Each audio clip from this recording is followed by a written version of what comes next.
Hi everyone. Hello everyone. Hello everyone. First Hello, of all, sir, we would welcome. like to welcome you all to this 6th of April JEE Mains paper discussion. That is a evening shift. Yes. Sir, today is a 9th time. We are coming live. Myself, Dr. Sheikh Sarfaraz, Yes. and yourself. Akshay Arora, mathematics So faculty. please let us introduce ourselves. Yes. So, sir, we are always giving the authenticated questions to the students. However, one more day is remaining, sir. Yes. That is the last day, 8th of April. Wednesday. Now, let's say, sir, the paper happened on 5 days and almost 4 days the students have already appeared. Yes. So, only 1/5 of the bunch of the students are remaining to be appeared. Almost negligible amount we can say because Yeah, 20%. yeah, maybe 20% of the Or less, cream. less than 20%. Maybe 20%. Less than 20% also possibility Yes, is there. yes. But this is a good lesson for those who are writing on Wednesday and those who are writing next year, 2027. Yes, next because year also. I recommend all the students who are also in grade 11 entering into grade 12, they also watch our video so that they'll get a proper planning Yes, that what is strategy. happening in the to their seniors. Yes. What good thing is happening, what bad thing is happening, what are the do's, what are the don'ts. Yes. Okay, what the seniors have done. So they can either speak with their seniors or watch our videos and they will learn lesson that from which chapter what weightage is coming, what type of question is coming, what mistakes your seniors have done, how twisted questions are coming, what is your weakness, what is your strength, what is your strategy, everything you can plan from our video. Videos. Right, sir? Yes, sir.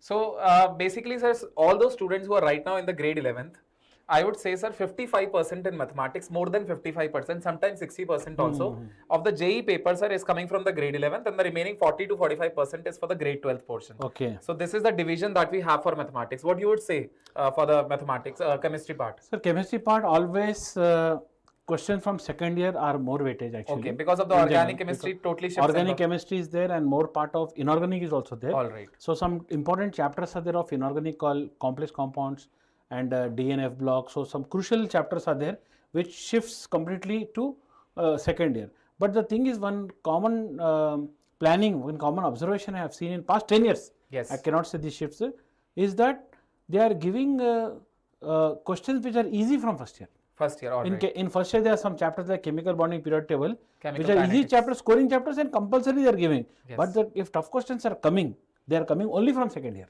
Absolutely. Right? So one more thing, sir. In the last 2 days, we observed the paper of the mathematics to be easier in comparison to the JEE attempt. However, today morning also, in comparison to the last few shifts, we found that paper got moderate in today morning shift, sir. How about chemistry? Did you find any change in chemistry? What is the common trend? What I have observed in all the shifts till today, today evening, paper has come moderate. I don't know what is going to happen in Wednesday. Maybe Wednesday paper may come tough or moderate. I don't know. I cannot comment on that. But till now the trend is overall the paper toughness percentage is plus or minus 3% I can take. Or let us say 5% tough is tough or easy, whatever you want to say. But overall I can rate the entire chemistry paper of JEE Mains, all the session till now of April is moderate. And one more thing, sir. Let's say as the perspective of a IL topper I'm talking about, let's say you have a conversation with our toppers of the Sri Chaitanya and Infinity Learn. So what do they say that the chemistry section is taking how much of the time to complete all the 25 questions? Sir, what I want to say you, if my toppers are telling, one of my topper is there, he said me, sir, I completed chemistry in 35 to 36 minutes I completed. All right. Because he has good practice and the paper was moderate. Yeah. Same student, he said me in the month of January, sir, almost 1 hour have taken to me. 1 hour, all right. Because calculations are complicated, organic reactions were very tough, and he said that, sir, almost 1 hour took, and that affected damaged mathematics to most of the students. Or either few students physics got damaged. Yes. But chemistry, math and physics came in equal energy, equal force I can say in the month of January. Yes. Due to which what happened, the students felt some sort of issue or problem or they expressed their unhappiness towards the January session. But this didn't happen in the month of April. Session 2 it didn't happen, and session 2 overall the paper is moderate only. Okay, fine, sir. So this is our review related to the chemistry subject, and sir, we have got math questions and the students are eagerly waiting for that. So what about the last question, sir, from for my side, for the students also they are asking, sir. One of the student was typing, he has the exam on April 8th, shift 2. Yes. Sir, you are always recalling the concepts that these are the 10 important concepts in chemistry that the student has to focus. I want you to recall them again, sir. Yeah. So in chemistry point of view, if you want to score, those who are writing on 8th, okay, shift 1 or shift 2, in chemical bonding, molecular orbital theory, VSAPR theory, hydrogen bonding, magnetic property, magnetic, diamagnetic, paramagnetic properties, shapes, and then questions are coming from pH calculations, buffers, and periodic classification, ionization energy, electronegativity. From complex compounds, he is asking shapes of complexes and hybridations of complexes, and then he is asking questions on acidity, basicity, okay, and resonance related questions, stability related questions, and from solutions he is asking relation between molality, and then questions are coming from in simple words, inorganic NCERT level will do very good for you, and organic named reactions, interconversions, A, B, C, D type of problems, and in organic, practical organic chemistry, that is functional group test is very important. So these questions are continuously coming? Yeah, these 8 to 10 models are continuously coming, and if they score very well, then it is outstanding for them. So now sir, if you give me permission for 1 minute, please. Before you continue your mathematics, I want to make a very big announcement to all the students who are watching me that we are going to start a very strong, powerful, power pack crash course for JEE Advanced 2026, which is perfectly going to be for 30 days from afternoon 2 p.m. to 6:15 p.m. followed by examinations, ILTS, we call ILTS, Infinity Learn Test Series we call, in market it is simply called test series. So we are having a test series where we are going to discuss the paper with you, we will tell you merits, demerits, and we will have a WhatsApp group where 25/7 all our experts will be there in that. They'll clarify your doubts once you post your doubts, and the surprising part is that whoever is going to get a good percentile in month of January, whoever got, for them there will be a very big discount. If anybody have crossed 99 point something percentile, almost negligible amount of fees will be there, or there is a chance that your fees can be zero also. Okay, so anybody who has crossed, it's a huge opportunity, sir. Very huge opportunity for good students. Obviously, everywhere in the world, people like hard working student. You know, sir, hard working students are liked by everyone. You may have got less percentile. I don't bother. But if you are a hard worker, I like you. But if you got a good percentile and you are not a hard worker, means there is a chance that you may get collapsed in JEE Advanced. So everyone, please, Google form is available to you. So one question, sir. How will the students be able to resolve their doubts? For doubts, we have two options, sir. One option is during the class they can ask. Yes. If they feel that no, I want to share the image, I want to ask, we are going to create a WhatsApp group in which all the students are going to add. For advanced batch. For advanced batch also, separate WhatsApp group we are going to create. In that WhatsApp group, they can post their doubts along with images, voice recordings, or whatever they want, and WhatsApp have all those access. Yeah. And there they can clarify the doubts 24/7. And teachers will also be there. Yes, obviously teachers will be there, mentors will be there, our in charges will be there, and they will support. And anytime they can post their doubt, there is no restriction, and doubts will be clarified as soon as the faculty this is them. really very good part, sir. Yes. Each and every doubt will be heard. So every teacher will be very cautious about your doubts. They will be explaining each and every explanation that you required for attempting the question. Sir, so I request you to please send the Google form. And sir, if I am getting more than 99 percentile, sir, how much fees do I have to pay? Almost like zero. Zero. All right, sir. That's a great opportunity for all the students. In the January attempt, sir, if I got 99 plus, will I be able to get zero fees? Yes, zero fees. All right. Maybe there will be very nominal fees. Charges. Maybe the price may be less the price of pizza or burger also. All right. Okay, negligible amount will be there. So please immediately fill in the Google form, which you can see there on your YouTube, on your screen. You can see when Google form is there. Please immediately fill your name, details in that. Our team will get contacted in you. And from April 13th, the batch is getting launched. So be careful about this date. April 13th is the date. Okay. And sir, how many days it will be there? Till the 30 JEE days. 30 days program. 30 days and program. how many hours of the lectures will be there, sir? Daily you can see 2 to 6 p.m. means 2 almost to 6 p.m. 4 hours, 4 15 minutes of lectures will be there. Yes. All the 3 subjects daily. And sir, one thing more I want to narrate, sir, we took the advanced batch in the last years also, in the last few years, and we found that whatever the questions are coming in the test series, so conceptually they are being asked in the JEE Advanced. Yes, the students, yeah. So whatever the AITS, sir, we have, All India test series. yeah, all India test series, not only for mains, for advanced also, the questions are matching. Yes. I'm not saying the exact value, but however the concepts that we are asking, we want you to actually train your brain in such a way that you will be able to attempt the questions which will be asked in the JEE Advanced. The reason for your beautiful statement is at our Infinite Learn we have an excellent content team. Yes. Where all the experts are sitting and they are analyzing from past 10-15 years Yes. what is the trend going on, from which topic in math, physics and chemistry, more questions are being asked and the style of his asking. Yes. So based upon them, they are preparing several papers to us. Our AITSs are very, So very we have to thank opportunistic. our content team who are preparing very beautiful papers. Already they are prepared in mains as well as in advance they are going to prepare. So the team of Sri Chaitanya and the team of Infinite Learn content team, these two teams, hats off. Very beautiful papers you have given in mains of January and mains of April. I cannot say 100%, but very beautiful repeated models are coming. Yes, and the feedback also being given by our students. And all the faculties of Sri Chaitanya, special thanks to all the faculties and administrators of Sri Chaitanya and Infinity Learn by Sri Chaitanya who are doing such a great job. And you know, we probably... And one more thanks to collecting the questions, sir. Yes. The team is standing outside the center. Yes, they are yes. collecting the questions from the students. So thanks to them as well. our Sri Chaitanya and Infinity Learn deans, principals, students who are giving us the paper so fast that we are able to discuss on the YouTube session. Yes. And another thing, dear students, I would like to say you that all the models are which we have given in our test series are covered. Okay. Maybe I cannot say 100%, but 60 to 70% of the models. See, exact question cannot come. This is not like 7th class, 8th class or 9th class absolutely. where same question will come. Same, what is values can be changed. Values and Concepts model are same. styles of operating, but the values and concepts are same. So sir, I recommend you to please start with your mathematics. I'll just scroll it back. Yeah. You can just continue with your Thank you so much. Mathematics. I'll be back, dear students, with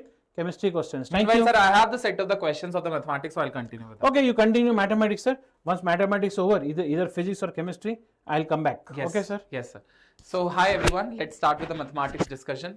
Overall, I would say the paper was moderate. If I compare with the last 2 shifts or 3 shifts, we are observing that the math requires 1 hour or 1 hour of 10 minutes to easily solve 25 questions. However, the level of the questions are coming also easy. So, let's start. Sir physics के question 45 minute में ही हो गए लगभग और मैंने 25 किए थे और very great Honey piano and if you're able to manage the time in physics question and you're able to save the time 15 minutes, so you can spend that 15 minutes in mathematics or other subjects also. So it's a good thing that you're able to complete the physics 25 questions in the 45 minutes. Great. So nice of you. Now let's begin, my dear students. We are having a memory based question discussion of 6th of April shift 2 and I just want to discuss the overall difficulty level. Bache, over here, see, physics was easy to moderate, chemistry was moderate, and math, I would say, it was moderate but lengthy. I won't say that all the questions were lengthy, but we found that 6 or 7 questions came into a bar of lengthy questions. So that's why I'm saying maths was moderate and lengthy. Lengthy means the questions were taking, some of the questions, 5 or 6 questions were there who were actually consuming 4 minutes of time to actually go through the entire solution. So that's why I'm saying it is lengthy. However, if you have 1 hour and you have 25 questions, so 1 hour 10 minutes or 1 hour 5 minutes will be enough for the math section to cover up all the 25 questions if you are good in mathematics and you know how to actually apply the concepts in those questions. So now, my dear students, how was a math paper? Just a normal question to you. How did you find if you have attempted this particular shift, let's say 6th of April evening shift if you have attempted? So how was your math paper? Easy? Was it moderate? Was it moderate but lengthy? Was it difficult? Was it very difficult? Just come to it. And I also want to give you the analysis related to math, that math was easy 40%, moderate 40%. That's why I said this 80% of the portion is moderate and easy. And difficult was 20%, and that too is not conceptually difficult, but I would say the questions were taking long time. They were consuming 4 minutes of time, 5 minutes of time. So that's why I would say maths was considered to be a lengthier. All right, my dear student, these are some of the chapter weightage that you have to focus on. All those students who have the exam on 8th of April, shift 1 and shift 2. But for you, it is very important to make sure that you can't miss the question of 3D, you can't miss the question of statistics, because these chapters are those chapters where you have to invest less and you'll be able to get high returns out of it. All right, so let's go ahead for the chapter discussion. What do you say? Can I start with the lecture discussion?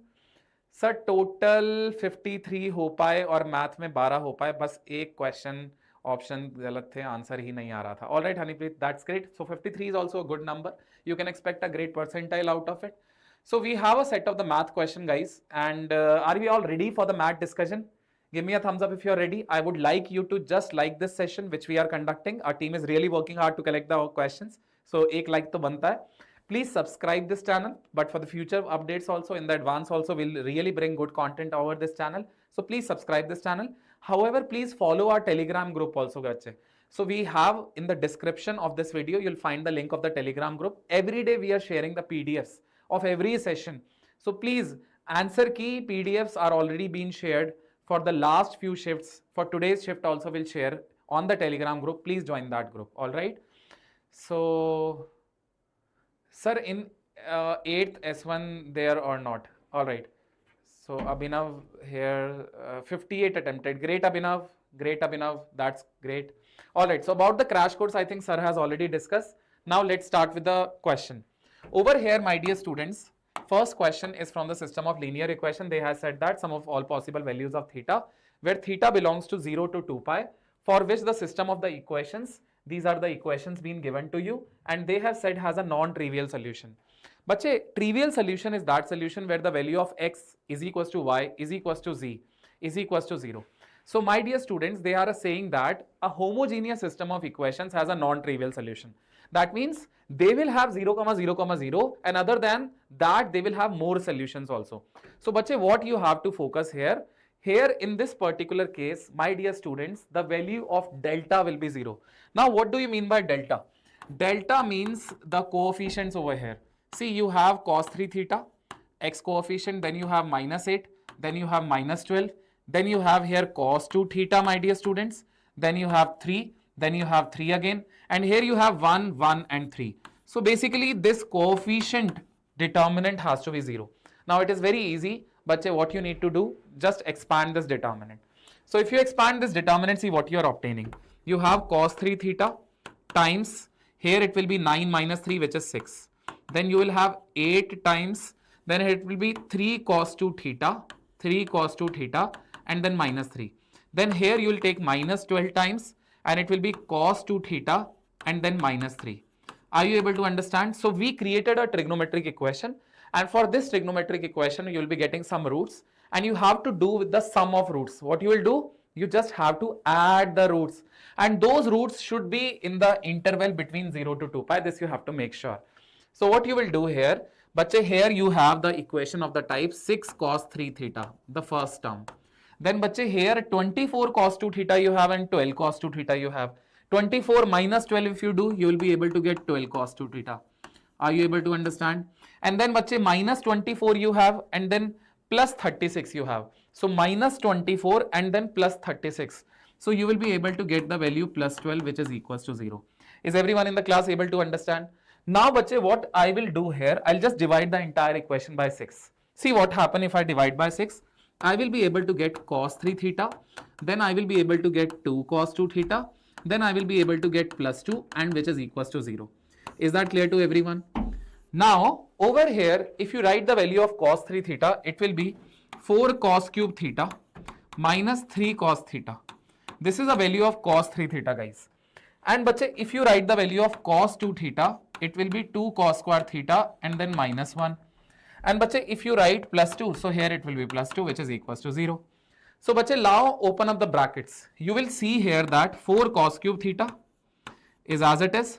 And here you will observe that 2 into 2. So that will become 4 cos square theta. So I am writing here 4 cos square theta. Is that clear to everyone? Then bache, you are having minus 3 cos theta. So you are having minus 3 cos theta. And then bache, you will be observing here that 2 into minus 1 is minus 2. And minus 2 plus 2, it will get cancelled. So here bache, you will be able to get 0. So bache, if you take this cos theta common, see what will happen. So you will be left with 4 cos square theta bache. And then bache, here it will be 4 cos theta. And then bache, here it will be minus 3, which is equals to 0. Is it clear to everyone? Now the first thing is the value of cos theta can be 0. If the cos theta can be 0, the theta value can be pi by 2. And the theta value can be 3 pi by 2. Are you able to understand? However, my dear students, because in the interval 0 to 2 pi you have to take, so there will be two angles in the interval 0 to 2 pi at which cos theta is 0. However, my dear students, if you take 4 cos square plus 4 minus 3, so you can do the factorization here. So here the factorization that you will do, here it is 12. So 6 and 2 you can write. You will write 4 cos square plus 6 cos theta minus 2 cos theta and then minus 3, which is equals to 0. So here 2 cos theta you can take common. You will be left with 2 cos theta and then plus 3. Here you take negative common, then 2 cos theta and then plus 3. And bache, if you write the value here, so you will be able to create the two factors, 2 cos theta minus 1 and 2 cos theta plus 3, which is equals to 0.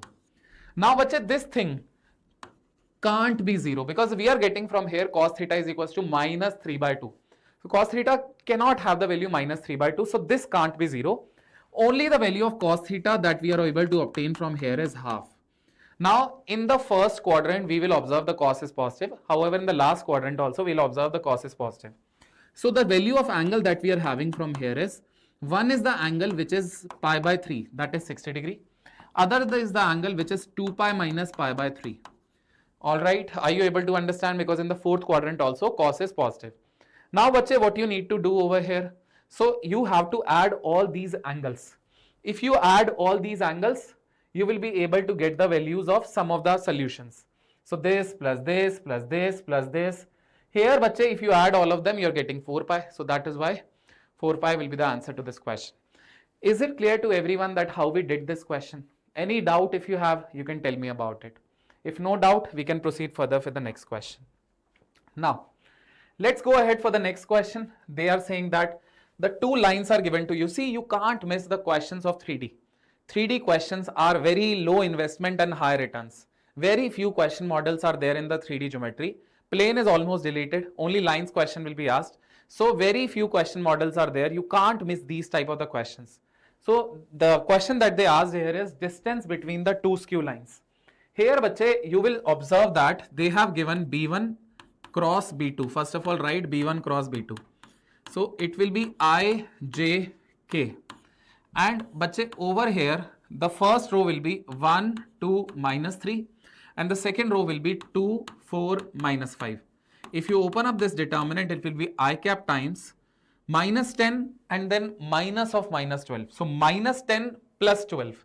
Minus 10 plus 12 will be plus 2. Are you able to understand this? Then minus j.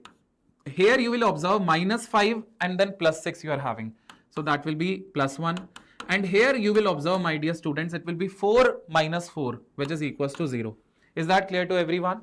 So, here, bache, it will be 2i and then minus j. It is the value that we got for B1 vector cross B2 vector. Once you are able to understand this, now, bache, you have to write A1 vector. So, A1 vector is a point where the line 1 is passing, which is 4, 3, 2. Now, you have to write A2 vector. A2 vector is the position vector of a point from where the line 2 is passing. Minus 2, 6 and 5. Now, bache, you have to write A2 minus A1. If you do A2 minus A1, you will have minus 6. Then you will have 3 and then you will have again 3. Now, bache, distance formula is what? It is A2 minus A1. Then, bache, dot. Then it will be beta B1 cross B2. Alright. And then divide by the magnitude of B1 cross B2. Alright. So, over here, A2 minus A1 is this. And B1 cross B2 is this. So, minus 6 into 2 if you do, you will have minus 12. And then over here, bache, 3 into minus 1 if you do, so that will be minus 3. Alright, take the modulus because the distance is always positive. And then magnitude of B1 cross B2. So, if you do the magnitude of B1 cross B2, you will observe that we are getting root 5 because 2 square plus 1. So, over here you are getting 15 over root 5. 15 can be written as 5 into 3 over root 5. If you cancel this, it will be root 5. So, 3 root 5 is the answer to this problem. So, are you all able to understand how we got the distance between the two skew lines? Is everyone able to understand which formula is applicable? Very easy, bache. Here I got the dot product negative. So, that's why I applied the modulus because the distance can't be negative. Other than that, everything seems to be easy. If you know the formula, you'll be able to apply it very easily. Now, my dear students, let's go ahead for the next problem. Here is another problem. They have given a question from the topic sequence and series. And how will you follow this sum basically? They say that the first term, this is a term number 1. The term number 1 is having 1. The term number 2 is, they are saying it will be 1 upon 2. This is a term number 2, 1 upon 2, 1 square plus 2 square. The term number 3 is, they are saying it will be 1 upon 3. Since it is term number 3, so 1 upon 3. And then 1 square plus 2 square plus 3 square. So they are asking the sum of these terms up to the 10 terms. So how will you find it? So the important part here is you have to find the nth term first of all. What you have to find? Nth term. So nth term by the observation I am writing, it will be 1 upon n beta. And if you see inside the bracket, it will be 1 square, 2 square, 3 square and it is going till n square. So bache, here it will be 1 upon n. It will be n into n plus 1 into 2n plus 1 and then divided by 6. You have to observe that this n and this n will get cancelled. And if you open up the bracket, it will be 2n square. Then you have to see here plus n. Then you have to see here plus 2n and then plus 1 and then divided by 6. Here we got bache the nth term as 2n square. Then it is plus 3n plus 1 and then whole divided by 6. This is the nth term that we got bache. Are you all able to understand? Now they are asking you to get the sum of 10 terms. So I'll just apply the summation. 1 by 6 I am taking outside. It will be 2n square plus 3n plus 1. Now bache, you already know the formula of summation. It will be 2 times summation of n square is n into n plus 1 into 2n plus 1 and then divided by 6. Then bache, here it is 3 times n into n plus 1 and then divided by 2. And then summation of 1 is n. Bache, this is the Sn formula that we created. In this formula, they are asking sum up till 10 terms. So you have to substitute the value of n as 10 to get S10.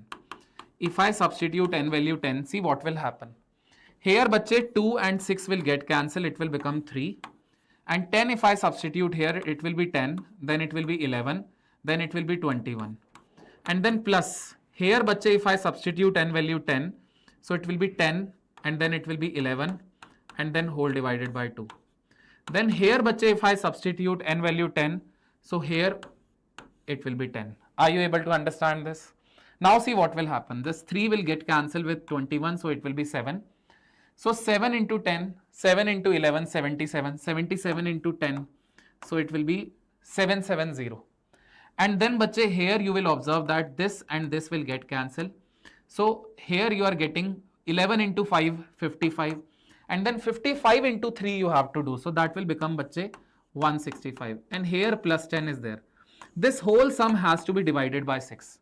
If you add these values, see 770 you add, then 165 you add, and then 10 you add. See what will happen. You will have 5. Then here 7 plus 7, it will become 14 beta. And then 8 plus 1 beta, 945 we are able to generate. Now you also have to see that whether 945 when divided by 6, is it divisible or not? So let's cancel a factor of 3 if it is possible. So 3 2s are, and here 3 3s are 9, then here 3 1s are 3, and then 5. So 315 upon 2 we are getting from here. 315 upon 2 is given in one of the option. That is the final answer for this problem. So guys, are you all able to understand that how to attempt these type of the questions from the topic, sequence and series? A series is given to you, bache. You have to observe the series, create the nth term, and once you have created the nth term, then apply the summation to it. Summation of the nth term will give you the Sn value. Is it clear to everyone in the class? All right. Now we are moving ahead for the next problem. They have said that they have to apply the integration from -1 to +1 to this term. They have to apply the integration from -1 to this +1 to this term. And they're asking that what will be the answer to this question. So do you know, my dear students, if I take x cube and then bache, over here I take x square, then I take 2 mod x, and then I take +1, -1 to +1. And bache, I am breaking into 2 parts, -1 to +1. Here I am writing mod x +1. And then over here I am writing x square, then 2 mod x, and then +1. Is it clear to you? Are you able to understand this? All right. So beta, over here you are observing that this particular function, if you replace x with -x, see what will happen. If you replace x with -x, so this is an odd function. Can you see that? This is a odd function. So -1 to +1. If you integrate this function, you will have the result 0 because of the odd function. Is it clear to you? Now the remaining part, bache. In the remaining part, here, bache, you can actually split into 2 parts if you want. How will I be able to split? I will write here, I can write mod x over this x square plus 2x plus 1, or I can break it into 2 parts. How will I be able to break it into 2 parts? See, -1 to 0 I will go, and then I will go 0 to 1. in between -1 to 0, so x value is negative, so mod x will be written as minus x plus 1. And here also minus 2x and then plus 1. Over here, if you integrate from 0 to 1, see what will happen. If you integrate from 0 to 1, then mod x will be written as x. And then here it will be x square plus 2x plus 1, and then it will be dx. Is it clear to you? Now, bache, here you see it is x square a square minus 2ab plus b square. You can see here it is 1 minus x. So in the numerator it is 1 minus x. In the denominator it is 1 minus x whole square. 1 minus x whole square. Can you see that? Alright. And the integration is from -1 to 0. Here also you can see x plus 1. And bache, over here you can see x plus 1 whole square. And then bache, here it will be 0 to 1. Is it clear to everyone? Are you all able to understand this? You're not speaking anything in the chat section. Please reply. If you're able to understand, say yes. If you're not able to understand, then ask your question. But just put some reply so that I may be able to know that you people are all listening to me. Alright. Now here 1 minus x gets cancelled with 1 minus x. X plus 1 gets cancelled with x plus 1. So we are left with -1 to 0. We are left with -1 to 0. Integration of dx over 1 minus x. And then plus 1, 0 to 1, integration of dx over x plus 1. So here you have log x plus 1 and then 0 to 1.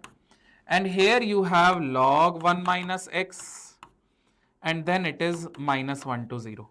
First of all, you will substitute the value of x as 0. So you will have log 1 which is 0 only. And then you will substitute the value of x as -1. So you will have the value log 2. Again, you will substitute the value of x as 1 and then you will substitute the value of x as 0. So here log 1 is 0, here log 1 is 0. And we are able to generate the result from here. That is, I forgot to divide -1 over here. Sorry. So these two numbers have to be divided by -1.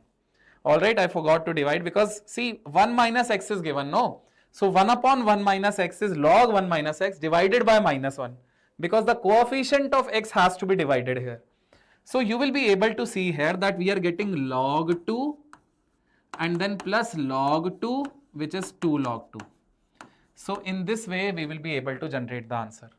Are you all able to understand that how we did this problem? Is it clear to everyone in the class? If you are able to understand this, then we are moving ahead for the next problem. Next problem is they have given a limit question. They said that if limit extending towards 2, this function is equals to 5. For some r and p belongs to the set of real number, if the set of all possible values of q is not given here. R and p are given, q is not given here. So now my dear students, if the set of all possible values of q such that the roots of this equation rx square px plus q lies in the interval 0 to 2, be in the interval alpha to beta, then 4 times alpha plus beta is equals to what? So they want you to solve this limit, make it equal to 5, get the value of r and p. So by simplifying this limit, you have to find r and p. And then they want that this q value have to be determined from this quadratic because they said that the roots of this quadratic lie in the interval between 0 to 2. And then you have to find alpha and beta from here and then 4 times alpha plus beta. So this is a good question, guys, involving the concept of the limits as well as the quadratic equation both clubbed together. Now let's talk about this question. Bache, do you know that tan theta upon theta? So here, my dear students, tan theta upon theta will be equals to 1. And here rx square, then p minus 2 times x, then minus 2p you have, bache, and then whole divided by x minus 2. Here, bache, limit of x is tending towards 2 given to you. Bache, over here you will observe that this particular portion tan theta upon theta will be 1. And bache, here if I substitute 2, so the denominator is getting 0, no? See, if x is tending towards 2, if x is tending towards 2, then denominator is tending towards 0. So at the same time, numerator should also tend towards 0 because then only it will be defined equal to a finite value. Otherwise, let's say if the numerator is non-zero and denominator is 0, then how the definite answer will be there, how a finite answer will be there? That is why, my dear students, at x tending towards 2, if denominator is tending towards 0, so the numerator should tend towards 0. So that is why I will write here, if I substitute 2 here, it will become 4r. Here if I substitute 2, so it will be p minus 2 times 2. And here bache minus 2p, which is equals to 0. Let's simplify this. 4r plus 2p minus 4 minus 2p, which is equals to 0. 2p gets cancelled. R value is 1. Now bache, if you get the value of r as 1, so we have to rewrite this limit of x tending towards 2, and then here r value is 1, x square, then p minus 2 into x, then minus 2p whole divided by x minus 2. This result is 5. Now bache, we can now apply the L'Hopital rule, because if you replace x with 2 here, you will be able to see we are able to get here 0 by 0 form. Now apply the L'Hopital, differentiate with respect to x, so 2x, then it will be p minus 2, and the differentiation of constant will be 0. And here if you differentiate with respect to x, so you'll have 1. And now keep the value of x as 2. You keep the value of x as 2. So in this way you will be able to get the answer as 5. So over here 2 into 2, 4 you will have. 4 minus 2 if you do, so you'll have 2. So 2 plus p will be equals to 5. And the value of p that we are obtaining from here is 3. Once we have p value and r value, bache, they have said that this quadratic rx square, so we have x square, minus px minus 3x, plus q we don't have. They have said that the all possible values of q such that the roots of this equation lie in the interval 0 to 2. So let's say here bache you have 0, here bache you have 2. Either, see, the coefficient of x square is 1, so concavity upwards. So either the roots will be of this type or the roots will be of this type. So the first thing that I have to do is d greater than or equals to 0. So I will have b square minus 4 into a into c should be greater than or equals to 0. So from here bache 9 should be greater than or equals to 4q. Q value has to be less than 9 upon 4. This is first relationship. Second relationship that I can have from here is that if you substitute f of 0, you will have positive number. If you substitute 0 here, so q value you will obtain which is greater than 0. And similarly, if you substitute, my dear students, f of 2, you will have positive value. So I am writing here f of 2 bache. Let's say if I am substituting 2, so 4, then minus 6 plus q greater than 0 we are having. So f of 2 should be greater than 0. That I have done here. I will be able to write here minus 2 plus q greater than 0, q greater than 2. See bache, if you do the intersection of first, second, third, so you will be able to see that q is greater than 2, but q is less than or equals to 9 by 4. Q is greater than 2, q is less than or equals to 9 by 4. Are you able to understand? So the value of alpha is 2, value of beta is 9 by 4, and there is a plus sign in between. So 4 2s are 8, 4 into 9 by 4 is 9. So that is how you will get the answer as 17. So they have given the 17 as one of the options. So that is why this answer will be correct. Is everyone able to understand how we are doing these questions? Guys, are you all able to understand or not? Is that clear to you? Give me a thumbs up in the chat. If you are able to understand, give me a thumbs up in the chat. I want you to just reply. If you won't reply, then how will I be able to know that you are listening to me or not? Please reply. All right. Next is area of the region. Bache, here you will observe that two types of the curves are given to you. One is y is greater than or equals to x square minus 8x. And the other type of the curve that has been given to you, that is y is less than or equals to negative x. So bache, one of the curve, if you see, that is a quadratic curve. Another curve you will see that is a straight line. And they're asking you to get the area between it. See, there are two methods to get the answer. I'll discuss both the methods. Whichever method you find that this method is easier for you, you can opt for that method. So bache, here you have x square, then you have minus 8x, then you have here 4 square. So add the value 4 square to this side also and that side also. You will observe that this is x minus 4 whole square. Alright, and here bache, it is y plus 16. So this parabola will have the vertex at the point 4 comma minus 16. Is it clear to you? Now 4 comma minus 16 is present here. 1, 2, 3, 4 and minus 16, let's say here. So this is the vertex of the parabola. And then they have said that x square is equals to y. X square is equals to y. So over here the parabola will be facing towards the y-axis. And bache, you will observe that they have written, let's say, the point of intersection with x-axis if I have to get. So one is, if I substitute y value 0, one is x value 8, other is x value 0. So this graph will itself pass through origin. Y is equals to, this graph will itself pass through origin, and here is the point 8 comma 0. These are the x-intercepts of this parabola. Are you able to understand this? Next one is y is equals to negative x. So y is equals to negative x. This is 4 comma negative 16. Okay, so 4 comma minus 4 is somewhere here. The graph will pass through here. Alright, so you will observe that y is equals to negative x is the equation of line, because if you substitute x value 4, y value will be minus 4. Is it clear to you? Are you able to understand how we have drawn two curves? Now see here, bache, they have written y less than or equals to minus x. That means, let's say one of the coordinate 8 comma 0, if you substitute, let's say you are writing 8 here and you are writing 0 here. Is it a true statement that 0 is less than negative 8? No. This is a false statement. So the line will be actually shaded towards other side of 8 comma 0.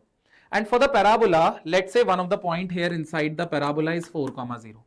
So if you substitute, let's say 4 comma 0, or you substitute 1 comma 0 in the parabolic equation, let's say I'm substituting 1 comma 0. So instead of x, I'm writing 1, and instead of y, I'm writing 0. So 0 is greater than minus 7. This is a true statement, bache. That is why the parabola will be shaded towards the inner region. Now this common part you have to determine. Are you able to understand which common part are they expecting from you? So you can do one thing. You can find here the point of intersection between the line and the parabola. So you can keep the value of y as x over here. And then you will observe that x square minus 8x is equals to x. So x square will be equals to 9x. One is x value 0, we already know. Other is x value 9. So this is the 9 comma 0 that you got the coordinate. So you can do one thing for finding the required area. You can write here 0 to 9, upper curve minus lower curve. Upper curve is minus x. And then minus lower curve. Lower curve is x square minus 8x. Are you able to understand? And then you have to integrate. Upper curve minus lower curve. Thus you will be integrating and you will be able to get the answer very easily from here. Are you all able to understand how we did this problem? Upper curve minus lower curve. Y of upper curve minus y of lower curve. And then 1 to 9 you will be able to, 0 to 9 you will be able to integrate. This is one such method for determining the area. Another method also exists over here. Guys, can I teach you another method? See, another method will be also very easy. There is one shortcut for finding such areas. This is the area between the linear curve and a quadratic. One of the curve is given to you y is equals to minus x. And the another curve is given to you y is equals to x square minus 8x. My suggestion would be to subtract the first equation and the second equation. As you subtract them, x square minus 8x and minus of minus x. So x square minus 8x plus x. So x square minus 7x you will have from here. This is a quadratic that you have created, plus 0 also you can write equal to 0. Now you find the discriminant of this quadratic, that is b square minus 4 into a into c. C value is 0. So the delta value, that is the discriminant value, is 49. Bache, there is a direct formula, area bounded between the two curves. and you even don't have to draw the graph. You even don't have to find the point of intersection. So that will be delta raised to the power 3 by 2, 49 raised to the power 3 by 2 over 6a square. So it will be 49 raised to the power half is 7. 7 cube. Bache, it will be 343 over 6. 343 over 6 is directly given as the answer. See here in this particular question, if I apply the shortcut, I don't even have to draw the graph.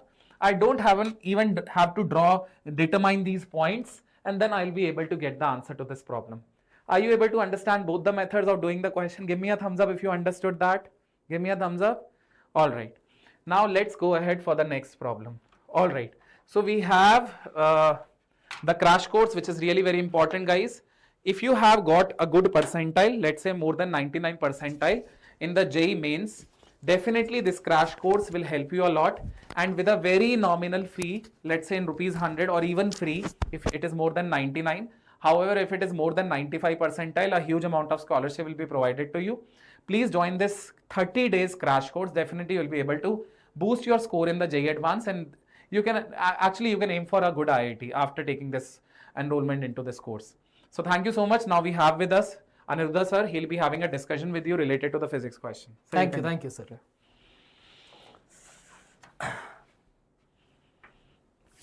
Hello, students. Welcome. In the chat, how many of you gave the exam today? How many of you gave this shift, students? Let me see. Anyone here waiting for the questions? And how do you think the physics section was? What was the physics section like? Did you feel it was difficult? Because today morning session physics, I will say of all the shifts, the physics part was out of all the shifts have not been too difficult. But I'll say today morning one was moderate level because it was a little time consuming. Calculations were a little heavy. Yashwant gave today. What did you feel about the paper today, Yashwant? The questions? So again, we have not got all the questions. We are still getting it. We have a huge team that's collecting right now the questions. And right now, based on the questions I don't think it's a very difficult paper. It's on par with the previous shifts. Again, like I said, today morning shift I'll say was the trickier one among all of these. But rest, yes, it has been easy. 45 minutes mein 25 kar diya. Yeah, it's very formula centric. It is very, very formula centric this time. Chalo, let's see still what the questions are. First question say the percentage error in the calculated volume of a sphere if the error in the diameter measurement is 2%. Easy stuff. In 35 minutes, all 25 you have done. Van de Graaff generator se aaya tha? Did a question come on Van de Graaff generator? Students? Did a question come on Van de Graaff generator? We know it's 4 by 3 pi into d by 2 whole cube, right? It's given in terms of diameter. Okay.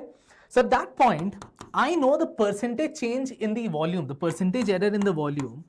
Because the diameter is raised to a power 3, it is 3 times the percentage change in the diameter. That's it. So it is 3 into 2%. 3 into 2%, that's just 6%. Simple. You did not come, Van de Graaff? Come on. Sonali, from where are you taking that? Did you give the exam today, Sonali?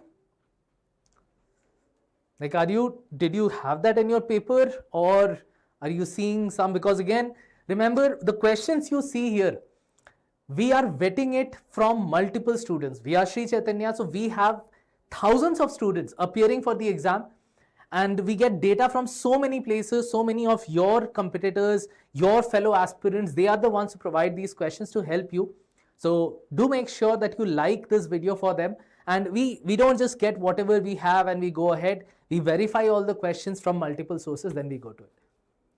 Paper was easy. Yes, it's very easy. This overall. Alois said today morning is the only one I felt is time consuming. Rest, it's very easy. Acha, 2 mole of an ideal monoatomic gas at a temperature T is mixed with 6 moles of another ideal monoatomic gas at a temperature of 2T. Then the temperature of the mixture is. I had done this very question in class. This very question I had done in class. Right? So over here, tell me the answer. Tell me the answer. Let's see. And see how easy they have made it. They could have made it monoatomic and diatomic, where you have to at least find the equivalent CV. Here both are monoatomic. So you know the equivalent gas also has the same CV as a monoatomic, which is just 3R/2, right? So over here, we know that initially the energy is N1 CV1 T1 plus N2 CV2 T2. That is equal to, when it's combined in a mixture, that's just N1 plus N2, sorry. That is just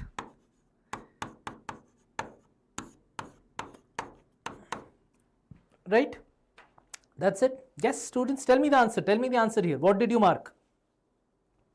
Fourth D.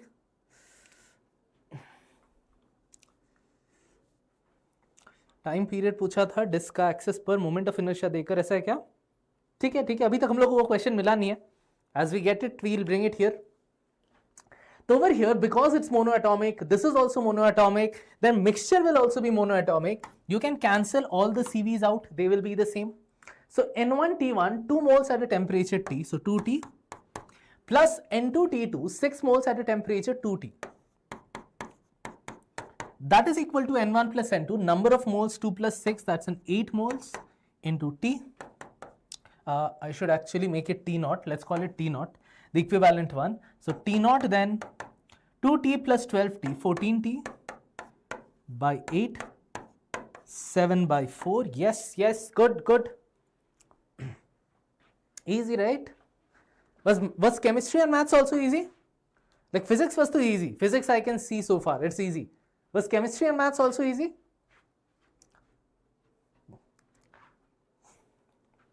Chemistry and maths, was it also easy?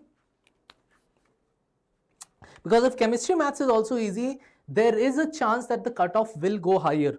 Obviously, as we get more data in students, we will assimilate, we'll have a prediction. So after 8th, once 8th is done, I'll say at the end of this week, or probably as soon as JEE Mains ends, we will be having a detailed analysis of what the expected cutoff would be for the 99 percentile, expected advanced cutoff, all of those things. That will come, since last exam we have on Thursday, probably Friday or Saturday we'll bring it. So please stay subscribed to the Sri Chaitanya Academy JEE channel to get all of that. Maths was lengthy, yeah, that's the general.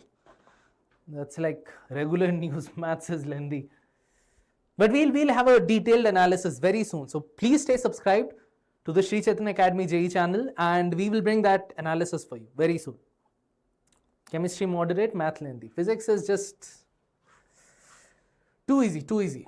What we call as Lulu question. Acha, body of mass 1 kg moves along a straight line, velocity v is equal to 2x square. Work done by the body during the displacement from x equal to 0 to 5 meters is how much? Right? Now, you could either go, one method that some students might approach is they can try to go to the acceleration. Acceleration would be v dv dx, get to acceleration. From there, with the mass, you get the force. Then you do f dot dx. That is one method. That is one method to do it. But I will say the easier method to do this is to just study the change in kinetic energy, because work done is the change in kinetic energy. Right? So what is the change in kinetic energy? I know at x equal to 0, v was equal to 0. And I know at x equal to 5, v is equal to 2 into 25, that is 50. So the work done is just the change in kinetic energy. Half m, this 50 square minus 0 square, that's a 2500. Mass is 1 kg divided by 2, that would just be 1250. How many of you did by this method? How many of you did work this, and how many of you went by acceleration then fdx? Tell me in the chat. Like, even if right now, maybe you have not given today's exam, you're still trying it out now. Did you go fdx or did you go change in kinetic energy? This is the easier, quicker method. Unnecessarily, that's not. You went by that acceleration method. Don't have to. You have work energy theorem right here. Okay? Chalo, we'll move to our next question now. This says angle of minimum deviation is equal to half the angle of a prism in an equilateral prism. Then the refractive index of the prism is going to be what? So over here, equilateral prism. So the angle of prism is 60 degree. And the minimum deviation is half of the angle of prism. So you know delta M is 30 degree. That's it. We know the formula for the refractive index is sine of A plus delta M by 2 divided by sine of A by 2. Plug them in. A plus delta M 60 plus 30 whole divided by 2 divided by sine of 60 by 2 sine of 30. Right? This is 90, this is 45, so sine 45 divided by sine 30. Sine 45 is a 1 by root 2. Sine 30 is a 2. Cancel, put a root 2 in here. The answer is option A. Yes, yes, not D, not D. It's option A. Check, Sushant. Okay, yeah, most students went by the acceleration method. हाँ, work done by the body पूछा है यार. Work done by work energy theorem क्या बताता है? बताता है कि work done is equal to the change in kinetic energy. तो मेहनत करके work done, acceleration निकालो, उससे force निकालो, फिर integration करो. क्यों? Work done, change in kinetic energy जो सीधा सीधा दिख रहा है velocity 2 point के basis पे. Everyone understood, right, this method? Everyone understood this method? A much easier method. Why do you want to work hard? By the way, students, please fill up the Google form that would be coming up. It might also be coming here. This is for the Success Booster course. That's for next year. But this year, if you're preparing for advanced, you might have been preparing for advanced before through any coaching. Okay? Through any coaching, but not all coachings have the infrastructure to run an advanced batch. We here at Sri Chaitanya have been teaching for advanced. We have been getting results in advanced throughout. And we are for the first time offering a crash course, a 1-month crash course to all of those students who have the potential to get into an IIT, but maybe without proper guidance, they cannot get through. So please, the Google form link is down in the description. Fill that up. Based on your percentile, you'll probably get a 100% discount on the course. We just want to help you get into your dream IITs. The fee for, even if you have qualified for advanced from your mains percentile or in the coming days, all of those things, even if you've just qualified for advanced, the fees is extremely low. But if you have gone past 99, 99.23, you'll get 100% off discount over there. So please fill up that Google form. We will get in touch with you. Okay.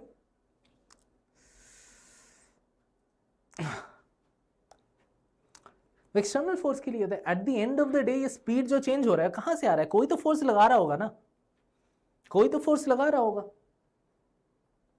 Work energy theorem external force के लिए नहीं होता. Work energy theorem is for the total work done on the system. It's not just for the external force. Even internal force come into this W.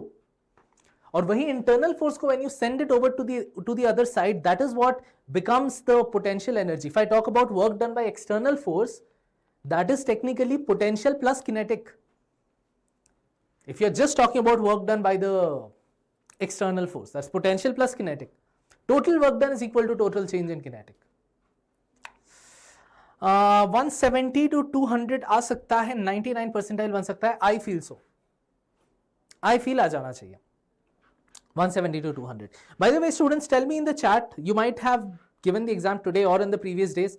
How much are you expecting? How much are you expecting? And then tell me what your shift is. What your shift, which day, which shift it was. We'll obviously bring a detail like rank versus marks versus rank, marks versus percentile. We'll bring a detailed session on that. But we'll get a rough idea things, how everyone has done. Acha, electric potential as a function of x comma y is given by V is equal to 5x square minus y square V. The electric field at a point 2, 3 is how much, right? So I know electric field, the x component is minus del V del x. How much would be that? That would be minus of 5x square, that's a minus of 10x. And your electric field in the y, that's minus del V del y.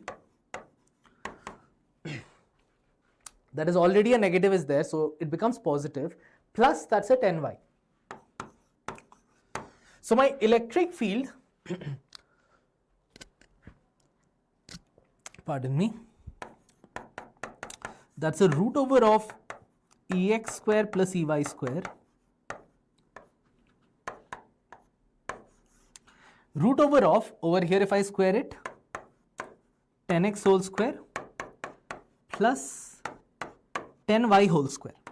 Over here, pull the 10 out. I have a root over of x square plus y square. So x square plus y square is 2 square is 4. 3 square is a 9. Goes with a 10. Oh, sir. Unnecessarily extra work I did. Unnecessary extra work. Should look at the options. Always students, if you have not given the exam, always look at the options first. I tell that to my students and I did not follow it this time. Chalo, the options are given in vector form, so we are already sorted. That's at 2, 3, that's a minus 20. And this is a plus 30. So minus 20 plus 30 JCab, it's option B. 8 shift 2, 8 shift 2.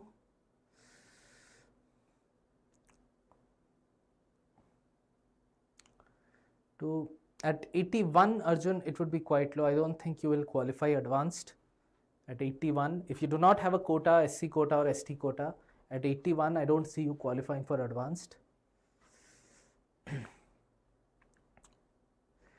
Chalo, we'll move on. Next question, we'll move on to the next one. This says a current of 30 ampere, each flows in opposite directions in two conducting wires placed parallel to each other at a distance of 8 centimeter. The magnetic field at the midpoint between the two wires is. Oh, 81 in physics. Okay. 81 in physics in this paper, Arjun? Did you give today? Sorry, my bad. I thought you said 81 total. 81 in physics is very good. 81 in physics, I will say 99. This paper, I say almost 99. I think you will hit 99. Though I feel because the paper is so easy, something like 85 will go. Like 85, I feel it will go.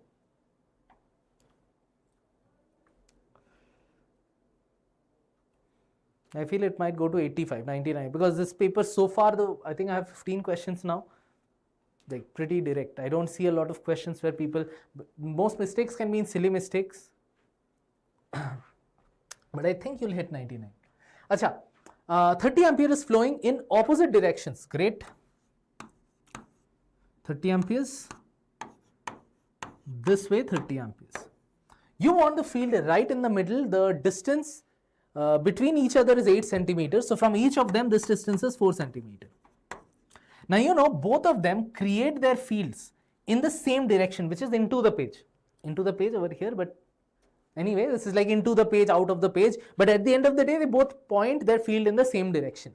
So the net magnetic field, I can directly do 2 times of mu naught by 2 pi r mu naught I divided by 2 pi r.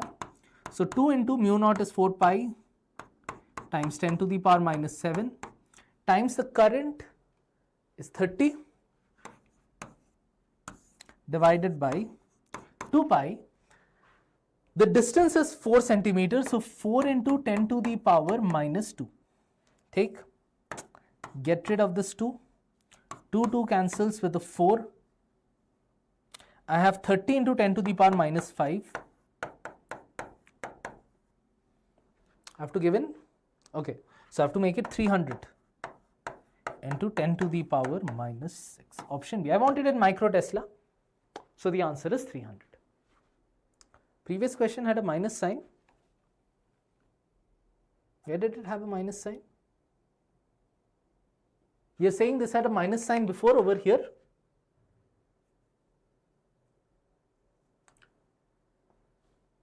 This was a minus sign over here. If there was a minus sign there, the only difference would be it will go to this one, C. That's it. If there was no minus sign, because here I've already taken with minus dV dx. So if there was a minus sign completely before this, it would go to C, else it would be option B. And then it would be C. I mean, this is the question I have got, so I'm giving according to that. But if there's a minus, I'm telling you the option would be C. Could be correct, could be incorrect. That's why I'm giving you both possibilities. Okay? Let's move to the next one. This says the energy released if hydrogen atoms are combined to form helium-4. So I think there are two hydrogen atoms.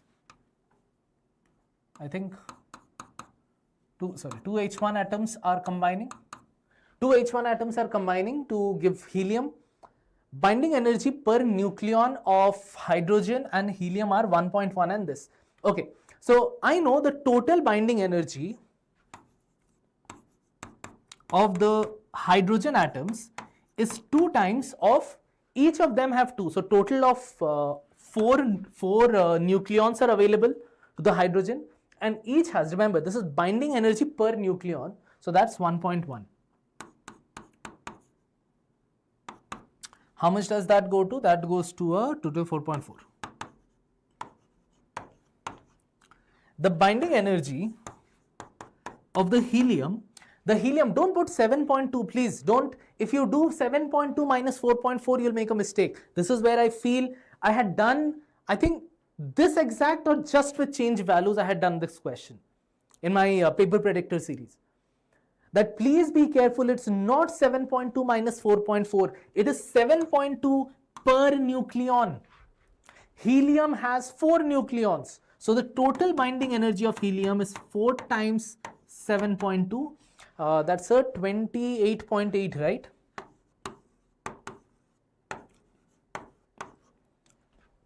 Four into 7 is 28, and that 28.8. So from there you subtract to get the energy released. So 28.8 minus 4.4 is 24.4. It's option C. Is this correct? This did you do right? Tell me in the chat. Because this is, I feel, a question in which there is a high possibility of silly mistake.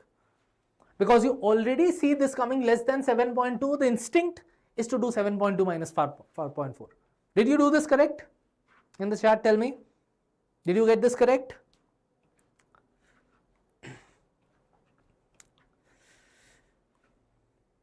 Anyone? This is like, this is the kind of question I feel scared of for students. Like easy question, but high possibility of silly mistake. Acha, next one. We'll move to the next one. Tell me in the chat, by the way, if anyone got it wrong. Did you get it right? Previous one. This one in the meantime says that there are two identical bodies, A and B, equal masses, have their velocities. V1 is 4 I cap, V2 is equal to 4 j cap, right? The body has an acceleration, body A has this acceleration, whereas the acceleration of body B is 0. They are asking how does the center of mass move, right? Now over here, please note, you should not even have to solve this question. Why? Because think about what is the velocity of the center of mass. They have equal masses. Let's assume it's m. Let's assume it is m. So the speed of the center of mass is m1 v1 vector divided by m1 plus m2, right? This is sort of like the initial speed, which if you put it here, m and m, everything, you will get it as 2 I cap plus 2 j cap. Think? You'll get the velocity as 2 I cap plus 2 j cap. Yes, that's why I said there's a high possibility over here. Here technically you should not even have to calculate. If you can get the logic right, I'm just showing you just to prove, but you can do it mentally.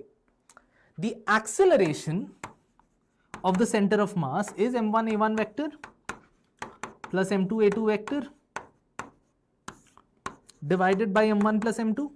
a2 is 0, so you have m divided by 2m, so it will just be half of this 3 I cap plus 3 j cap. Now look, velocity and acceleration are directed in the same direction. So you know, if it was already moving in that, it's moving by this, it's moving at 45 degree. You also give the acceleration at the same 45 degree. What will happen? It will continue to move in straight line at that same 45 degree. Here I calculated and showed, technically by looking at it, you could tell that it will move in a straight line. How many of you solved full? I mean, I'd say to be on the safe side, you can solve. To be on the safe side, you can solve. But with logic, if you have done enough practice, you would get it.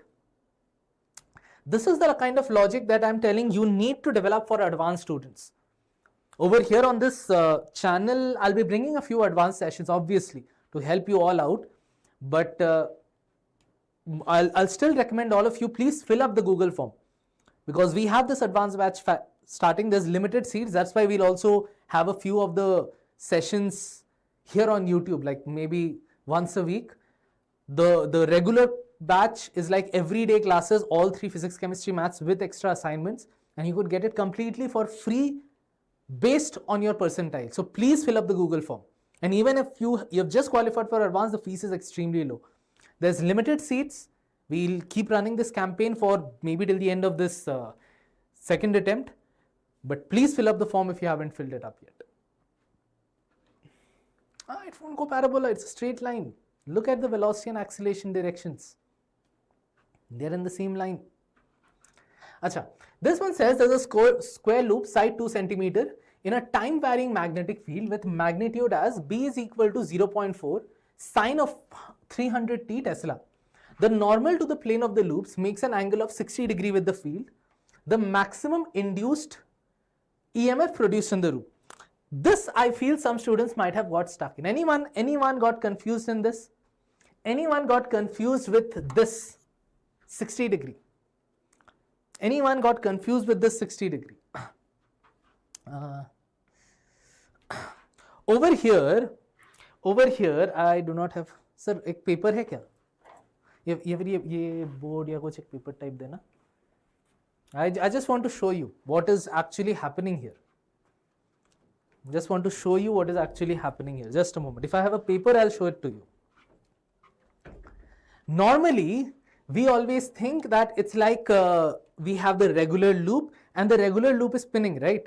So we do just the formula for us. The EMF is NBA omega. Sorry.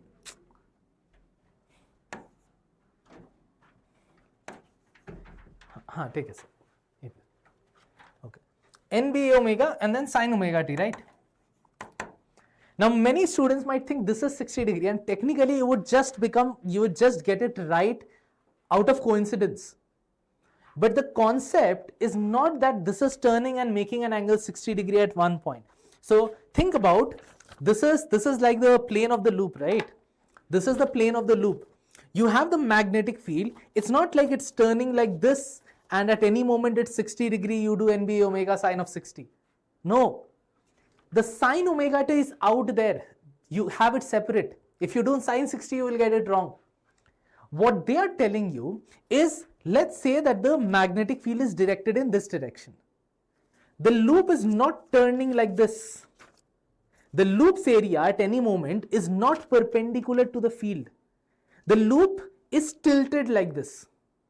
It is tilted like this and then it is turning. Then it is turning. It's tilted and then it is turning.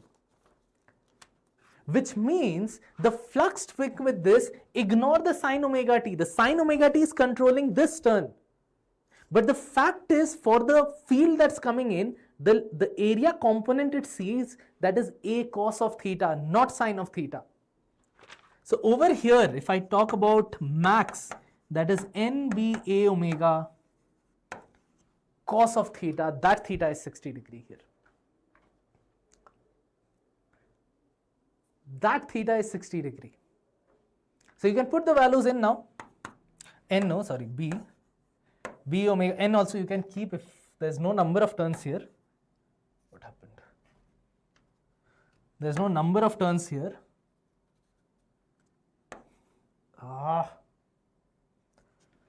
NBA omega this. So number of turns is just 1. I don't care about that. The magnetic field is, the peak value is 0.4.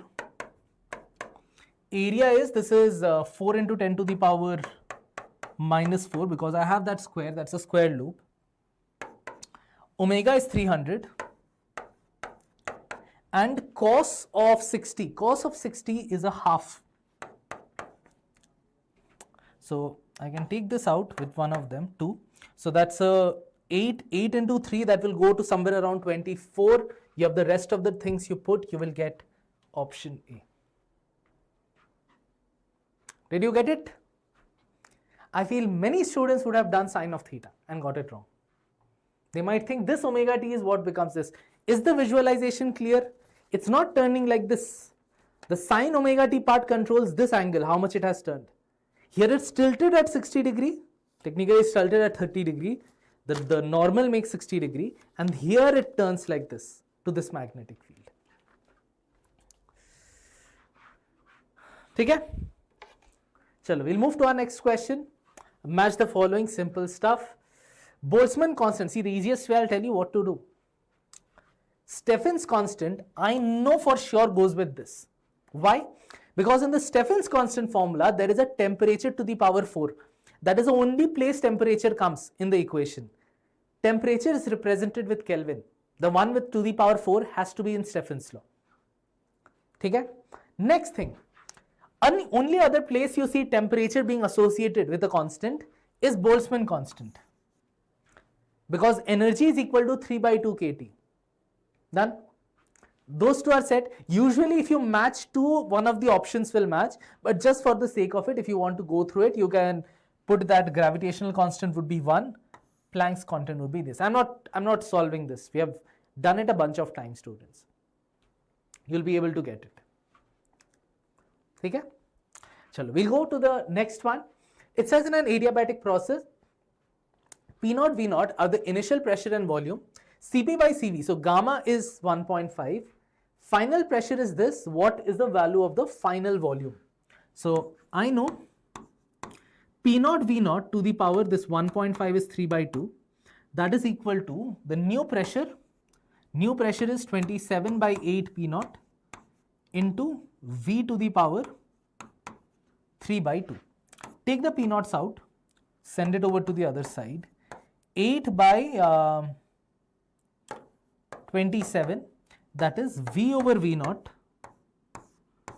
to the power 3 by 2, or V over V0 is 8 by 27 to the power 2 by 3, which will give you 4 by 9. It has nothing to do. The final volume would be 4 by 9 times of V0. Straightforward stuff. Okay, straightforward, easy question. Let's move to the next one. Next one, again easy. In fact, this is one of the questions that came, I think, on second shift 2, if I am not making a mistake. I think very similar question came. You have a basic Atwood machine, 6 kg here, 2 kg here. You let it go. So there's an acceleration, Atwood machine's acceleration. When you have the Atwood machine's acceleration, this accelerates down with an acceleration we know that is m2 minus m1 g over m1 plus m2. m2 minus m1 is 6 minus 2, that's a 4 on top, divided as 6 plus 2, 8 down below into g, that's a 10. Goes with the 2, goes with the 5. So the acceleration is 5 meters per second square. With that acceleration, it comes down. The question is saying that from a height of 5 meters above the ground, this is not 6, 5 meters above the ground, pulley is massless. What is the speed with which this 6 kg hits the ground? Okay? With which this 6 kg hits the ground. So what can I do over here? I can just put that V is equal to root over of 2as kinematics. 2 into acceleration is 5, distance is 5. So that's a 5 root 2. 5 root 2 is 7.07. 5 into 1.04. You used work energy theorem here. I mean, with work energy theorem, the problem you will have, you might get a certain problem here because you can't do conservation of energy because there is a certain amount of work done. Possibly the center of mass is changing, position is changing, right? You can go through this change in potential, this change in potential energy equal to sum of kinetic energy. You can sort of go with that, could work with that. It could work with that. Could go work with that. I don't think it will be that much of a problem. It could work. Was it 6 meters height or was it 5 meters? If it's 6 meter, put over here 5 into 6, 13 to 2, root 60. Root 60 would go to something around 7 point something. This is going how much? 50. So root 60 would be, I think, 7.2. Check with root 60. This is root 50. That's 7.07. Okay. We have a logic gate. It says over here, two inputs, A equal to 1, B equal to 1, and A equal to 0, B equal to 1. What is the output? Let's look at what we get here. Passes through a NOT gate becomes A bar. Here a B comes in. Passes through an OR gate, so A bar plus B. Over here, A bar and B pass through an AND gate, so A bar dot B. Both of them go through a NOR gate, meaning it's A bar plus B plus it's an OR operation, A bar dot B whole bar. This is what I get. So I can expand it out. If I expand it out, I get a bar plus B whole bar dot A bar dot B whole bar. De Morgan's. Then I can apply De Morgan individually on these. So A bar bar dot B bar dot with this A bar bar plus B bar. This becomes A dot B bar into A plus B bar. If you open it up, it becomes AB bar plus AB bar because this multiplied with that. So it is just AB bar. That is the final relation. So if I go with AB bar, if I give input 1, 1, B bar is 0. It's an AND, so I will get 0. So these two are out. These two are out. Could be B or C. Now next case, I give A is equal to 0. So I already know it will be 0. Option C. I don't even need to check. I know if at least one of them is 0, it's an AND operation here. Okay. Chalo, we have a few more. We have a bunch of questions. We have a few more.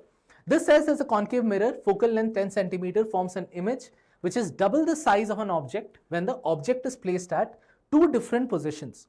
The distance between the two positions of the object is how much? This is very similar to a January PYQ. Very, very similar to a January PYQ. See, a concave mirror can give the same magnification, right? Double the size of an image, it can give. One is when it is creating a real image, one is when it is creating a virtual image, right? Let's say for real image, for real image, let's say the object distance is r, UR, and the image distance is VR, and I'm dealing only with magnitudes. I know VR by UR is equal to 2. V by U, you have minus V by U, I'm just dealing with the magnitudes. So I know from a magnitude point of view, VR is equal to 2UR. Now I can go ahead to applying this equation. I have, one second. ठीक है. I have 1 by VR, right? Now I know if it is a real image setup, this I'm doing for a real image, so the image and the object are on the same side. In that case, both will come with a negative sign.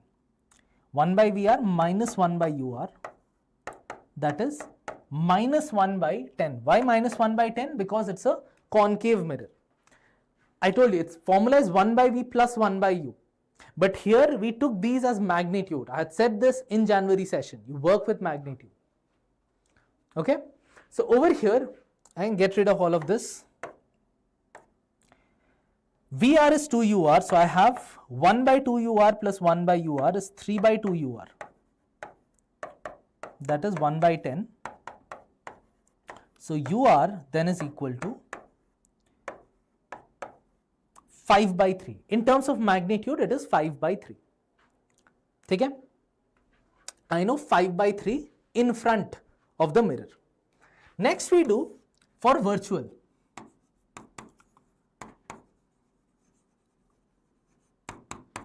For virtual, I keep it as VV and UV. I know same thing, VV by UV. In terms of magnitude, it's still 2. So VV is equal to 2 UV. The difference is that here the image is formed to the right side of the mirror. So it would be positive. So in this equation, I will have plus 1 by VV, but the object distance will still stay negative.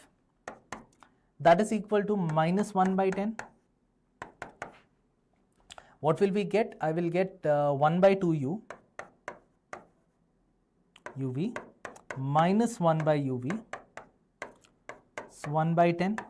We get minus 1 by 2 UV. That's a minus 1 by 10. Negative goes.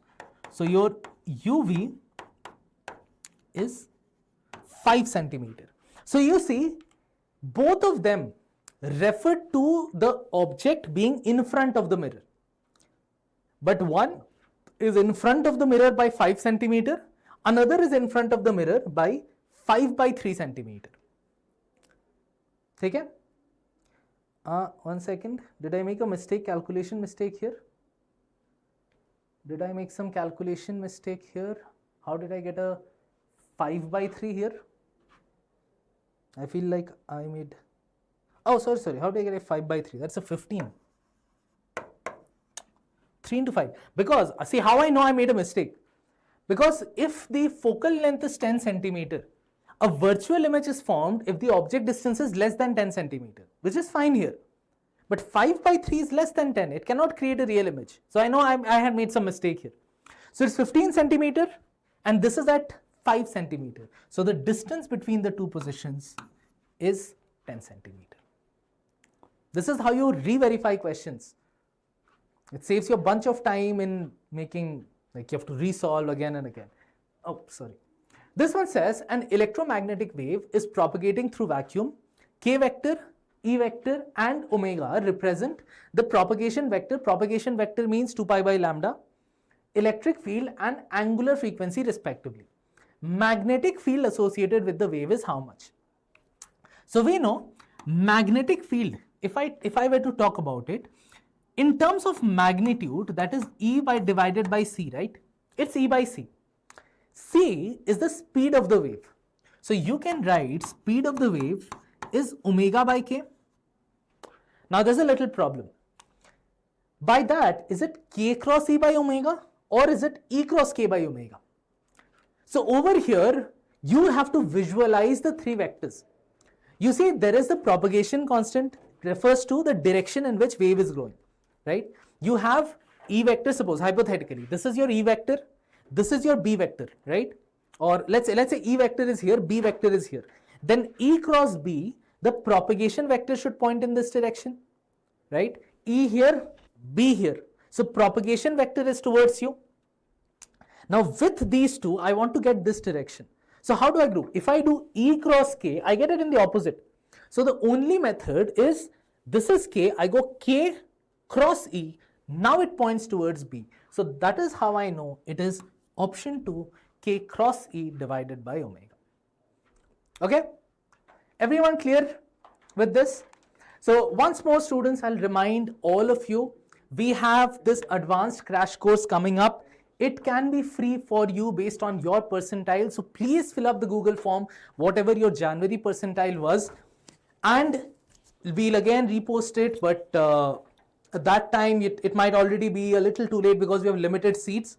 So whatever it is now, post it, because at least our team will be in contact with you. Then if your April percentile comes out good, then based on that you'll get the discounts, you'll get all of those benefits. Okay? It contradicts with dimensions. Why would it contradict with dimensions? Because your magnetic field is E by C and speed of a wave is omega by k. We do it in waves itself. It should not go with, do not have a problem with dimensions. No, k doesn't have dimensions of length. K is 2 pi by lambda. K is 2 pi divided by a wavelength. Wavelength is the length term. It's technically inversely proportional. It's going inversely proportional. Omega has the dimensions of frequency. K is 2 pi by lambda. Below you will have wavelength into frequency. It will go with speed. Okay. So students, please fill up the Google form right now if you haven't. It's daily classes. It's for all those of you who have the potential to get into advanced, but possibly maybe you do not right now have the infrastructure or the opportunities to do that. Here at Sri Chaitanya, we have been producing JEE Advanced Rankers year after year, and you'll get access to all of those top faculties, that entire program, DPPs, everyday assignments, and you see we have classes every single day, all 3 subjects. So please fill up that Google form and we will get in touch with you. So I think after this we have maths. So I think Ranjit sir is here. Sir, please take over. Thank you, sir. Thank you. Okay. Hi children. We have some 3-4 questions here, right, from different topics.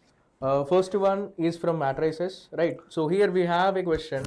A is equals to given to you and B matrix they mentioned and B is equals to, here we have A power 99 minus I, then the value of B31 minus B21 by B32. Alright, so as I was given A matrix here, A is equals to, I have 1 0 0 3 1 0 and 9 3 1. Right, so what I'm going to do now is, like, I will try to write this into 2 matrices, right? So I will write I first, 1 0 0 0 1 0 and 0 0 1, and the remaining elements I will write plus with that. Alright, so here the remaining elements are 0 0 0 and here 3 0 0 and here it is 9 3 and 0. Now we know that if I take this matrices as some unknown matrices, let us consider this as some n, which is 0 0 0 3 0 0 and 9 3 0. Now what I'm going to do is I will try to find out what is the value of n square, right? So n square will be what? Okay, again 0 0 0 3 0 0 9 3 0 and 0 0 0 3 0 0 9 3 0. If I am multiplying, n square of this is going to be, first it will be 0 0 and 0, and then 3 times of that, here also I am going to get 0 here, right, and this will be 0, the other one is also 0, and here I am going to get 9 into 0, 3 into 3 is 9 and 0, so 9 here, and the remaining elements are 0 0 0 and the last one is anyway 0. So I have n square matrices now, n I have, n square I have A is equals to I plus n. So let's write this one, A is equals to I plus n, and I'm asked to solve A power what? 99. So I'm going to apply the binomial theorem here, right? That is going to be I plus 99 into n, right? 99 C1, so 99 into n, and 99 C2 means what? 99 into 98 by 2 into n square, plus if I find n cube, now you know you have only one element here, so n cube will become 0. So when I write n cube, that will become a 0 matrix, 0 0 0 0 0 0 0 0, right? So all of them are going to be zeros. So the next one will be 0, I don't have to write anyway. Now if I take that I to the left side, A 99 minus I, which is actually equals to B, now is equals to 99 into n. N is the matrix which I have there. So this is 0 0 and 0. And we have here what? 99 into n, so 99 into 3 and 0 0, and then we have 99 into 9 and this is 99 into 3 and 0, plus okay, I have here n square into this term, this gets cancelled with 49. So anyway, most of the terms are 0, so don't worry about it. 99 into 99 into 49 I have 0 and 0. This is what I have. Now this is the B matrices which I am getting. What are they asking us? B31 minus B21 by B32. So B31, the required answer here. So to get to B31 I need to add these two values. So that will be 99 into 9 plus 99 into 9 into 49. I'll simplify this later. And B21, this is going to be 99 into 3. And if you observe this, the B32 is also 99 into 3. So children, you can observe this, 99 into 9, 99 into 9, if I take common, here 1 and here 49, that will become 50. So 99 into 9 into 50 minus 99 into 3 divided by 99 into 3. So if I cancel this now, 99 into 3, this will go and here it will be 3, this will be 1. So 3 into 150 is going to be 150 minus 1, which is going to be equals to 149. Alright. So I do agree that there is a lot of simplification here, and if you get this idea of writing it as I plus some other new matrix, you will get the answer easily. Alright. I hope this is clear. Fine. So let's see the next one. This is tricky here. If you get this idea, you will get the answer. Chalo, iske baad we have z square plus root 6i z minus 3 equals to 0. So z is equals to whatever you're going to get, how many ever the equations you are getting, or how many ever the complex numbers you are going to get. Here we are going to get two complex numbers, power 8 of that we are asked to solve. So here let's say I have a quadratic equation, so I will have alpha and beta are the roots of that. So the question which is asked from me is alpha power 8 plus beta power 8. Okay, now first of all let us write what is alpha power 8, I mean alpha beta we will try to find.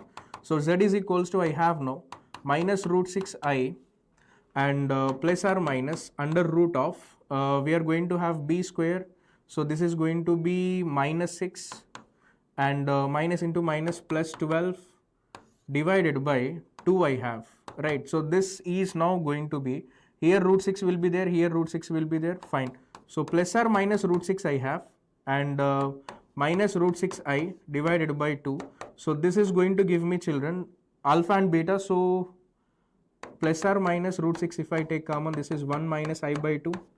Now alpha and beta, both of them, I mean root 6 1 minus I by 2 is alpha if I say, and beta is going to be root 6 times minus root 6 times of 1 minus I divided by 2. Now you will understand whether I am writing plus or minus, it doesn't matter because I am going to square it. So in first step only, when I am writing the square of it, the plus and minus are going to be become plus. So alpha square of this is going to be, here it will be 6, here I am going to have 1 plus I square minus 2i divided by 2. So these two are going to get cancelled, even this is going to get cancelled. Now alpha power 8 if I am writing, so one second, here I got alpha. Now when I am writing this, acha, here it is 2 into 2, so 2 1s are 2 3s are, now power 4, 81, 3 power 4 is going to be 81 and minus I power 4 will be 1. So alpha power 8 will be 81, and you can observe this, even if I am writing for beta, this will also become 81 here. So the first one is 81, second one is 81, and add both of them, you are going to get that is equals to 162. Alright, so all you need to do is like split it into two roots and then write power 8 of that, you will get your answer. Alright, easy one. Okay, next. We have here a bag contains 6 blue balls, 6 green balls, and pair of balls are drawn without replacement, right, until the bag is empty. The probability that each drawn pair consists one blue and one green ball. So first of all, if I am dropping the first one, I am going to drop two balls, which is one blue and one green, and the second one is also going to be blue and green, and then third one is also going to be blue and green. In that order I have to drop this now, right. So if I have to drop, first is going to be 12C2 total, I mean the complete of that, and in that first I'm going to rub one from blue, one from green. So 6C1 into 6C2 multiplied with the next one without replacement. So from 5 it is going to from 6 it is going to be 5. So 5C1, 6C1 here into 5C1 divided by 10C2, and then 4C1 into 4C1 divided by 8C2 and multiplied with 3C1 into 3C1 divided by 6C2, then 2C1 into 2C1 divided by 4C2, and if I am writing 1C1, it is going to be 1, and 2C2 is also going to be equals to 1. So if I simplify this, that will be your answer here, and only multiplication theorem is applied here, nothing more than that. So just try to simplify this. In the numerator it is 6 into 6, and here it is going to be 5 into 5, 4 into 4, and 3 into 3, and 2 into 2. That is in the numerator. And in the denominator, if you observe, 12C2 means what? 12 into 11 by 2. So here 1, 2 will be coming in the denominator. 2, 2, 2, 2. 5 times I am getting, so 2 power 5 I will write. And here this is going to be 12 into 11. And from here it is 10 into 9. And 8 into 7. 6 into 5. And 4 into 3. This is all I have. Now 12 means what? 12 I will cancel with 6 and 2. And then 5 and 2 is gone here, and you can observe cancelling the other 6 will be with 6 I can cancel with 6 here, 1 6 is already there. And what else do I have? Now 3 and 3 are there, this I can cancel it with 9, and 4 into 4 we have, or what else I have here? 8 into 4 I can cancel it with 2 power 5, and 5 do I have? So 5 and 5 is also there, that also I can cancel. Now in the numerator I am left with 4 into 4, that is going to be 16, and in the denominator it is 11 into 7 into 3. So this is going to be 21 into 11, 231. In the numerator it is 16. So 16 by 231 is what all I am going to get. That's this one. Alright, next one then. Here we have two vectors, right? In that, let A vector is this and B vector is also given to you. Then the square of the area of the triangle with adjacent side, determine the vectors 2A plus 3B and A minus B. So first of all, let us take this as I am going to take M vector something, and the other one we are going to take as N vector. So 2A plus 3B is one vector and A minus B is the another vector. So just try to add 2 times of A, 4 plus 18 is going to be 22 I plus this is 2 times of 3 plus 3 times of 3, which is nothing but 5 times of 3, 15J, and 2, both of them are same, so again 15 times of K I am going to get. And then I have A minus B, so when I and J are same, 2 minus 6 I have to write, which is going to become minus 4I. Now area of triangle I have to find. So area of triangle is going to be half of IJK and minus 4, here I have, the another 2 are zeros, and we have here 22, 15 and 15. So this is going to be 1 by 2 times of, if I expand with this one, it is going to be 4 times of 15J minus 15K. Now I have to find the modulus of this. 4 comes out, so 2, and here 15 root 2 I will be getting. So this is 30 root 2, which is area of triangle. So if A is 30 root 2, then A square is what I have to find. A square is going to be 900 into 2, which is going to be equals to 1800. So 1800 is the answer which we are going to get.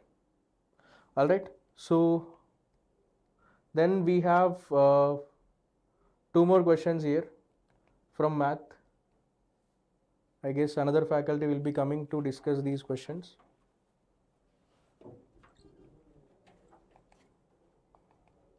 What happened?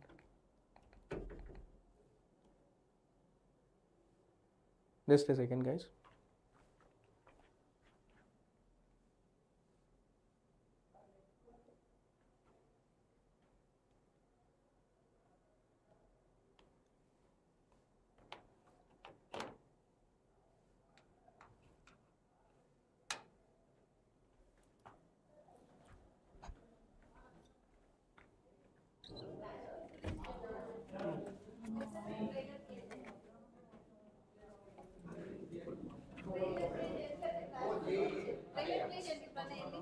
Arey, I said 4 questions.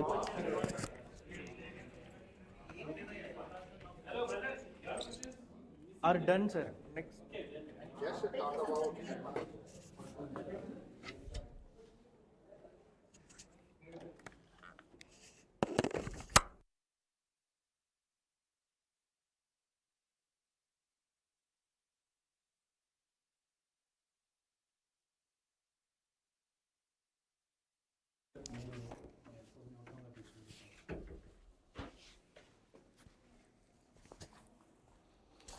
So all of you all, welcome to the class.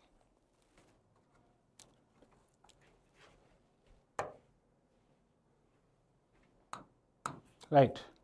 So all the students, welcome. Now we'll discuss. One more question was there here. Okay. So everybody are aware about the crash course which is going to be discussed later. Now, in chemistry, the first question based upon the memory of the students, all the students, is in a given period of periodic table, the first ionization enthalpy of an element at extreme left and electron gain enthalpy at extreme right, except noble gases respectively are. So dear students, extreme left, if you for example take sodium here, and extreme right if you take in the same line chlorine. So first ionization enthalpy will be low or lowest for it, and electron gain enthalpy for extreme right will be highest. Am I right? So here I have taken the example. Hence, so first ionization enthalpy of element extreme left will be lowest and highest. Clear, dear students? Right? Next one. Treatment of a gas X with freshly prepared solution of ferrous sulfate gives a brown ring.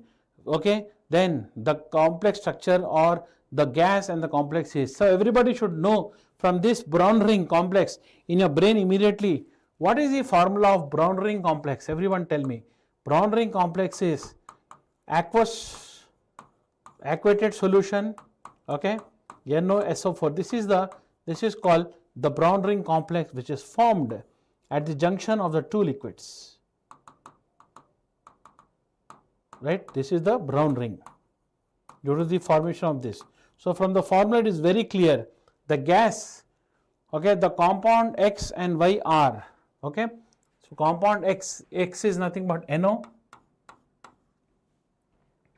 okay, and the brown ring Y. So answer is which one? Option first one, because others are not matching. NO2 is there here, N2O, N2O4, it's not matching. Got it, dear students? Very, very cheap, very, very easy, very, very local, very, very simple questions. Okay. This paper, some questions came standard, some questions came very, very easy. Among the given options, the highest exo bond order. What is bond order? Most of the students tell me, what is the meaning of bond order? Bond order is nothing but number of bonds. Bond order is nothing but number of bonds. So the bond order here is 1. Here the bond order is 3 because it has 14 electrons, same like nitrogen. Here bond order will be 1. Here bond order will be 2. So highest bond order will be for carbon monoxide, CO. Got it, dear students? Very easy. So bond order is nothing but number of bonds. Everybody please remember this simple point for solving it further, especially who are from grade 12 now, entering into grade 12.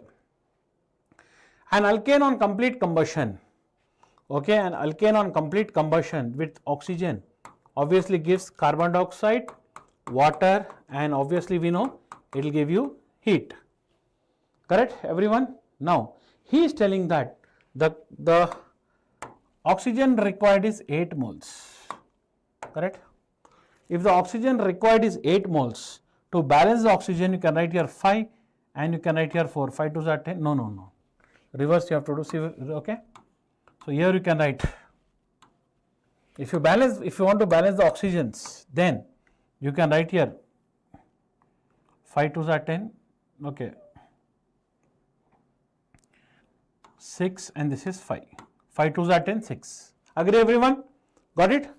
5 2s are 10 oxygens, 16 oxygens you got off. So based upon that, the compound should be C5H12. Okay, the compound must be C5H12. And now he is saying that the alkane when reacted with chlorine in the presence of sunlight, only one monochlorinated product is coming. Okay, only one product is coming in the presence of chlorine and sunlight. Right? So in presence of chlorine, sir, scroll down, sir. So chlorine, right.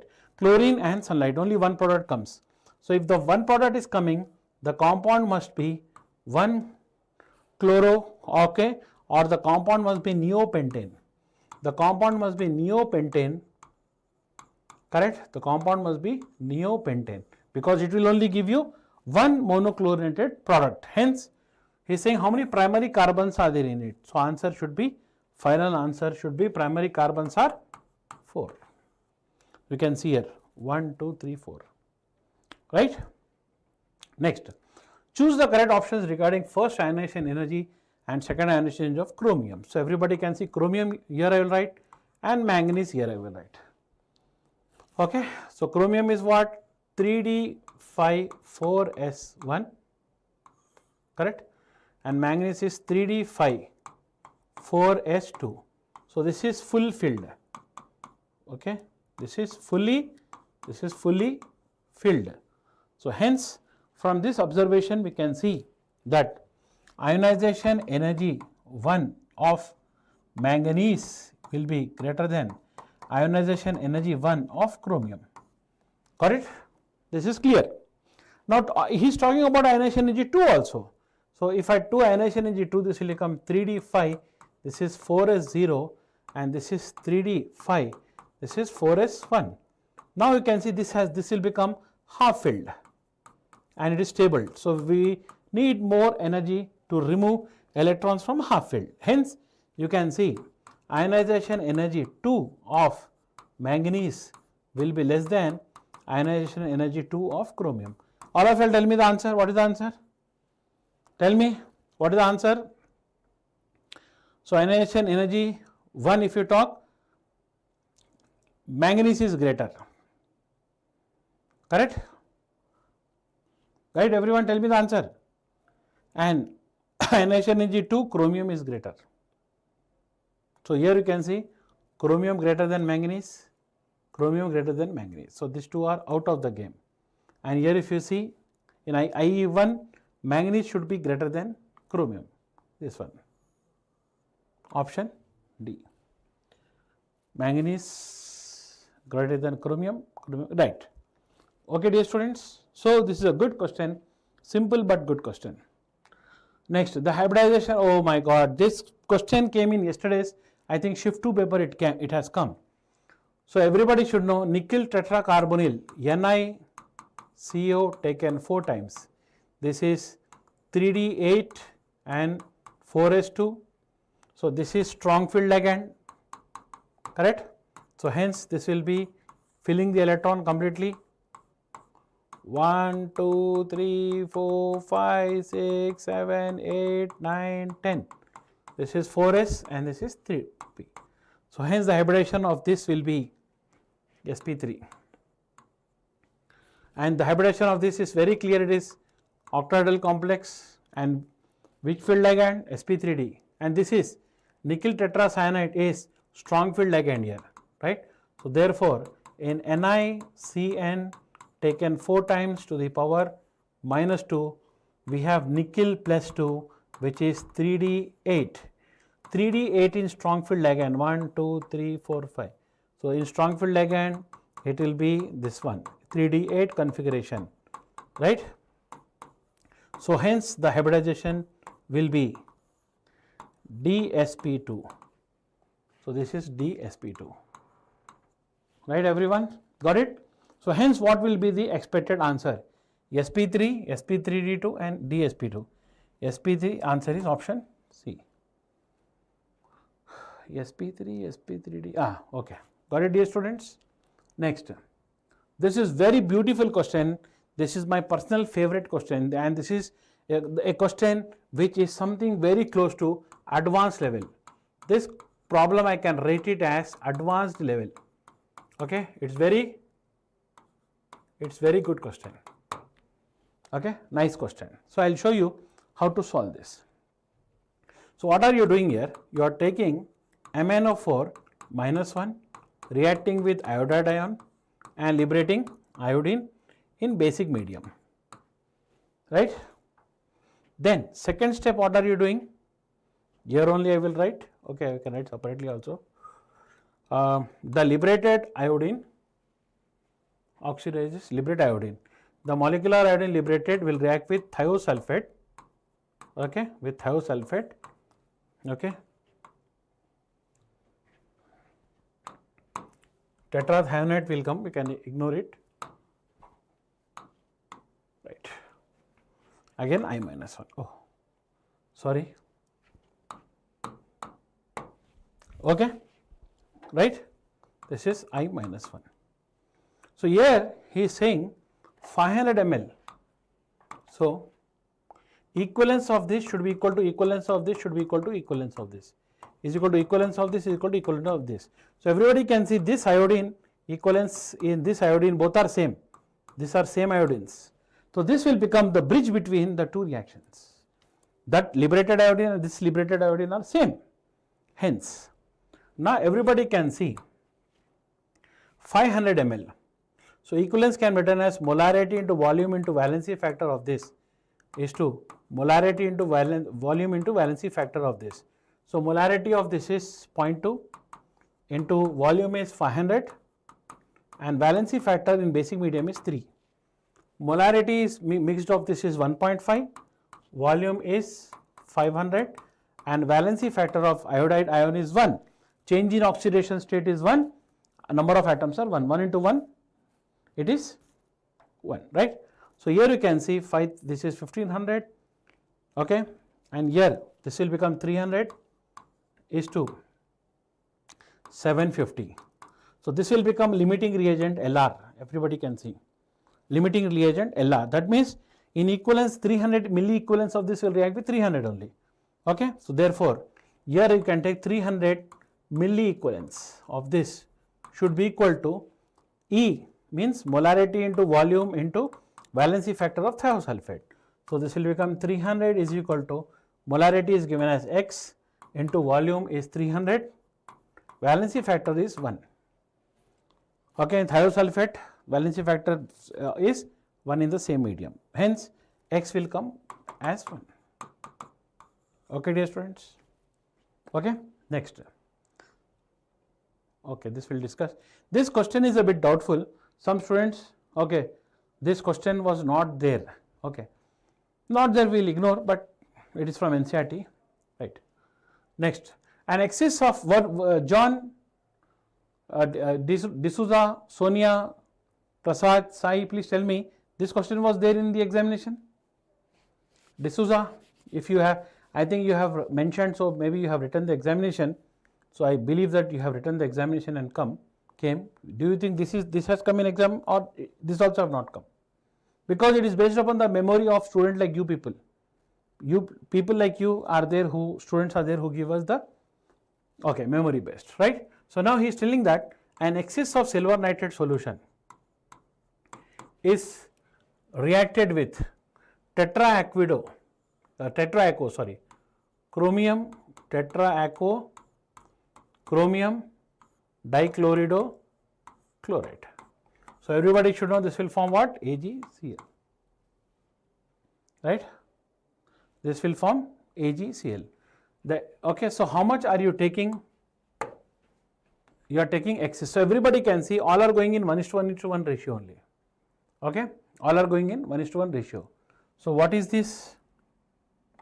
Number of millimoles of silver nitrate should be equal to number of millimoles of the complex, correct, into millimoles of silver chloride, because all are running in 1:1:1 ratio, everybody can see. So silver nitrate is how much here? Molarity into volume of this should be equal to molarity into volume of the silver chloride. Acha, moles is asking, no? So if you are asking moles of AgCl.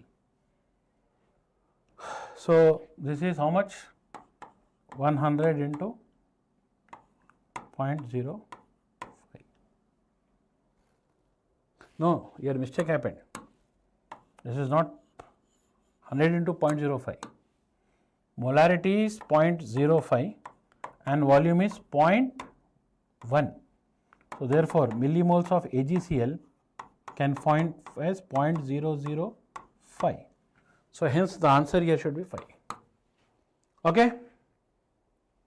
Please check it, everyone. Now, so if you do basic calculations, you can do, it will take time unnecessarily. Okay? Okay. Next, I think for this I need one empty place. Time is not there. So I request my friend to keep one empty place here. Place is not there. Okay, I'll try to explain here only. Place is not sufficient actually.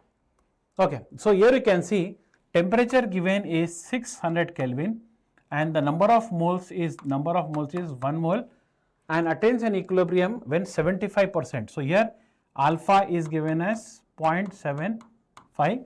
It was dissociated and total pressure is 1 atm, that is P total. P total is given and delta G naught is asking, right? So at equilibrium we know that delta G will be 0. Agree? Right. Right. So now how to do this problem? So x2 y4 breaks into 2 xy2.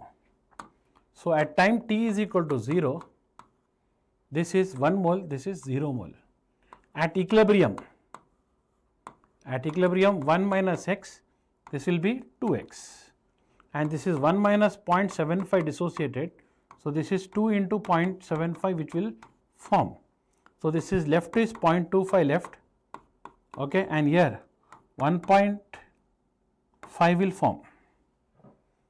Okay, so therefore number of moles of x2 y4 is 0.25, number of moles of xy2 is equal to 1.75. Sorry, 1.5, no, sorry.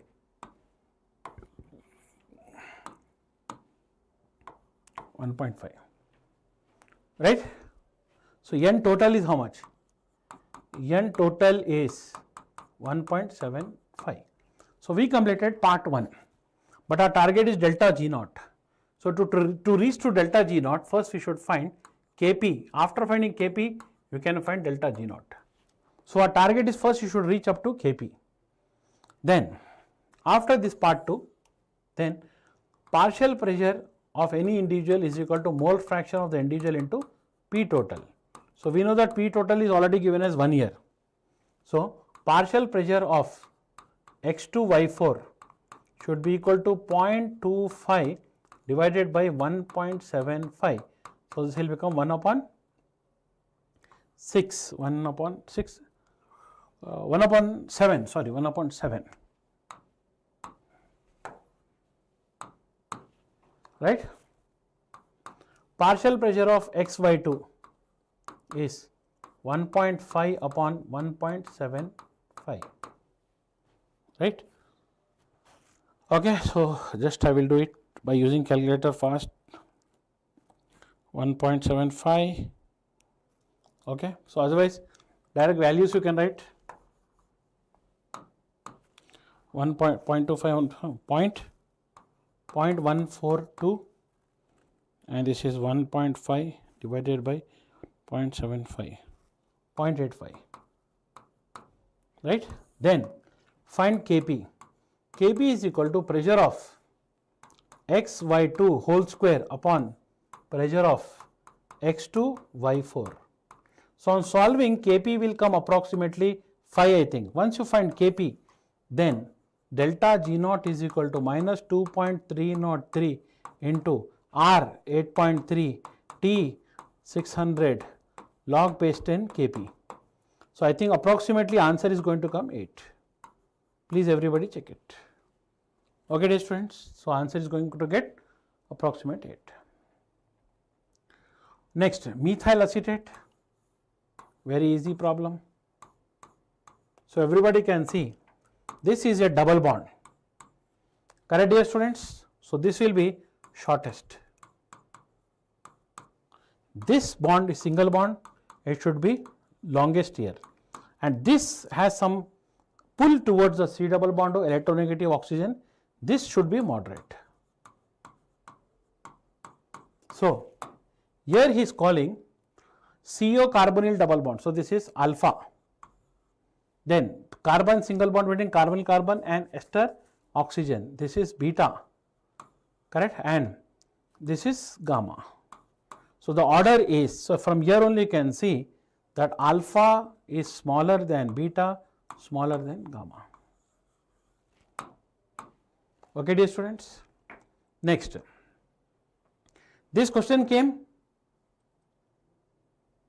Yeah, we can change. Numerical part you can take care. Mr. Chandu Shekhar, you can take it. This one came in exam because some students are saying yes, some are saying no. Okay. Anybody? Chandu, D'Souza. Okay. Next question.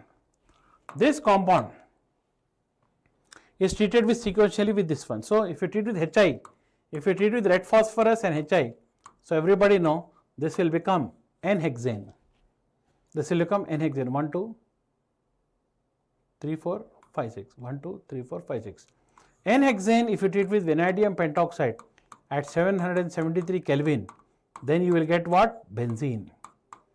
Benzene, if you treat with benzyl chloride, sorry, benzene if you treat with benzyl chloride, oh,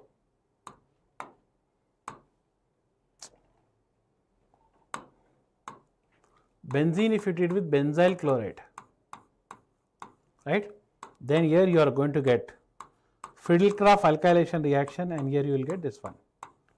The question is number of pi bonds in the final products. So here you can see 3 pi bonds, here you can see 3 pi bonds. 6. 6 is the answer. Okay. Next.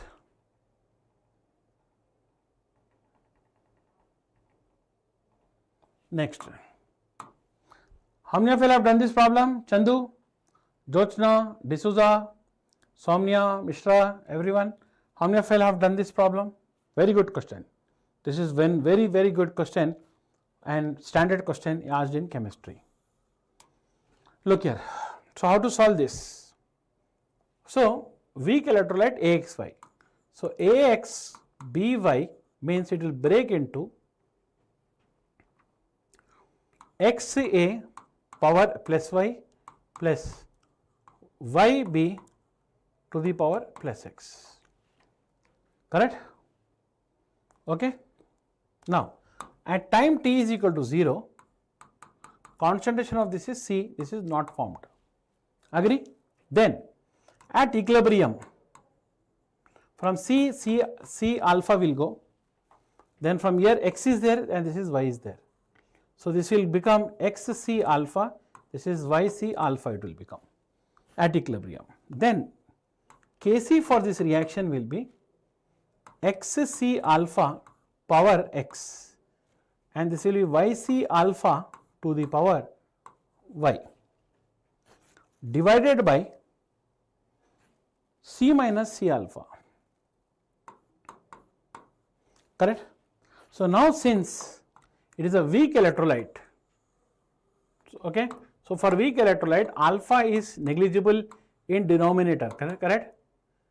Negligible in denominator, okay, alpha can be neglected. So if you neglect alpha, you will get answer option A. Got it, dear students? This is very simple question. Anybody? This question came in exam. You want to answer this? So in free expansion, work done is 0. Isothermal expansion, work reversible is equal to minus 2.303 nRT log base 10 V2 upon V1. This question is very well known for us, right? Next, this also P Okay, here I will take separately. This is the question given. If you treat this with ammonia and heat, you will get amide. Okay, and if you treat with bromine in base, you will get Hofmann degradation reaction. If you treat this with nitrous acid at 0 degree Celsius as given there, this will become alcohol. This if we treat with benzene diazonium salt. So we know that alcohols react with benzene diazonium salt and give, this will become benzene and this will become acetaldehyde. So answer is, A is what? A is acetaldehyde and B is benzene, acetaldehyde and benzene. Right. Propine. Propine, this is propine. If you put dilute sulfuric acid and mercuric acetate, it is nothing but addition of water according to Marconi curve rule. Then this, if you do tautomerism, then you will get the product acetone. Acetone will not give toluene, it will not give Fehling, it will not give Lucas, it will give you haloform reaction. How? If we treat with base and iodine, then this will become carboxylic acid plus CH(I3), PPT will form. Hence, the answer is iodoform reaction. Next, energy of hydrogen like species. So we know that energy is equal to minus 13.6 into Z square upon N square is 54.4 electron volts. So everyone, if you take minus 13.6 into 2 square upon 1 square, then answer will come 54.4 electron volt. Therefore, N will be 1 and Z can be 2. Some questions are very simple, some questions are very complex. In this paper, 2-3 questions I found a bit complex, but 2-3 questions are very simple. Okay, dear students. Okay, we have only one more question. After that, we will discuss about the crash course for JEE Advanced, which we are going to discuss. 18 grams of glucose. Okay, so if you take pi in first beaker, it is equal to weight. Everybody know the basic formula? Pi V is equal to nRT, or pi is equal to nRT by V, and everywhere Van't factor I will come, and this is equal to weight by gram molecular weight into RT I upon V. For glucose, I is 1 because it is a non-electrolyte. So pi is equal to, weight is how much here? 18 by gram molecular weight 180 RT upon 100 ml means 0.1 liter. Okay, and this is pi 2. Pi 2 is equal to 20 upon 180 RT upon 0.04. So if I am not wrong, I have already solved before the class. So here answer is coming approximately for this 1. 18 divided by 180, here 1 ATM, and yeah, answer here coming is 20 divided by 180.04. So it's coming like 2.77 ATM. So everybody can see glucose solution moves from vessel 2 to vessel 1. Wrong, because osmosis means it's only movement of water, correct? It's only movement of water, nothing but it is only movement of solvent, correct? So this statement is blunder and totally wrong, and this statement we find in school also actually. The osmotic pressure of vessel 2 is greater than that of vessel 1. Yes, you can see clearly we got 2.77 and here we got 1 atmospheric pressure. Okay, dear students, so here our chemistry discussion stops, but I would like to inform before leaving the session that we are going to launch a crash course for JEE Advanced 30 days from afternoon 2 to 6 p.m. daily 3 live classes, that is math, physics and chemistry. All the experts are going to take. IELTS examinations will be conducted. WhatsApp group is there where all your doubts will be clarified 24/7. Okay, 24/7 in the sense almost all the time. So please, you can fill in the Google form and we'll meet shortly. Thank you all of you all. So I welcome our next teacher. He'll be continuing your, okay, chalo, sir, please. Thank you. Okay. Thank you so much, sir. Guys, thank you so much for waiting till now. How are you doing, guys? Sir, we can say directly 6 by 7 because only mole fraction is changing. Okay, good. So how are you doing, guys? Okay then. Then let's start with the question number 1. So in this question over here we have the Bohr radius of a hydrogen-like species. Now hydrogen-like species means hydrogen has 1 electron in outer orbit like this, like species. Okay, so radius for that is given as, so radius is given 70.53 picometer. Okay, the species and the orbit number is n are respectively given. Hydrogen atom Bohr radius is 52.9 picometer. So we already know that radius for an atom will be what? N square by z into 52.9 in picometers, right? And that would be equal to 70.53.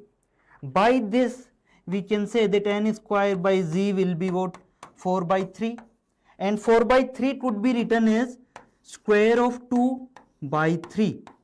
That means z is 3, n is 2. So if in the option we have any option like lithium plus 2 ion, so that would be the answer, right? Why lithium plus 2 ion? Because we already have in the question that species is hydrogen like species. Okay, I hope you understood guys.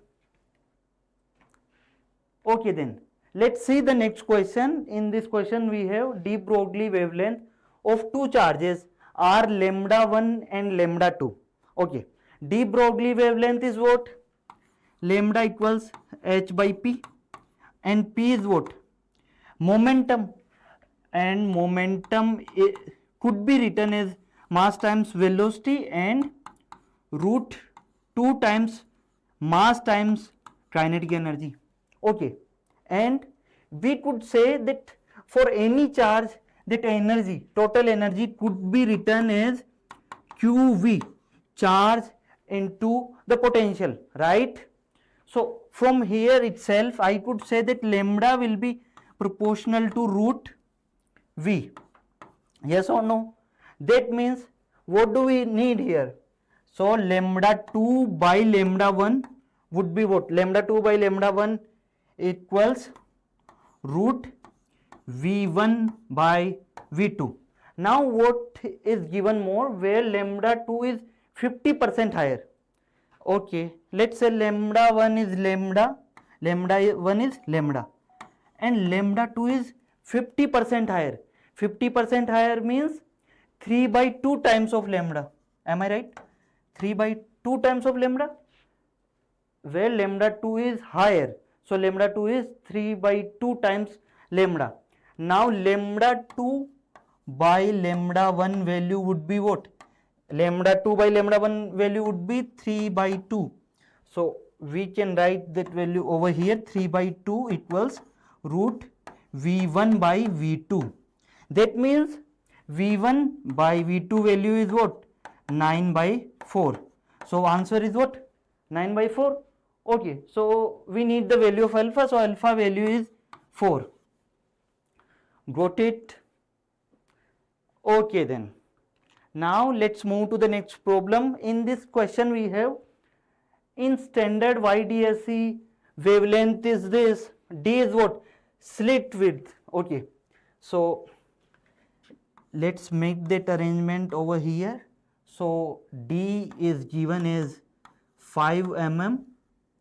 Okay, and distance from screen is given as 50 centimeter or 0.5 meter. Okay, I naught is the intensity due to individual source. Okay.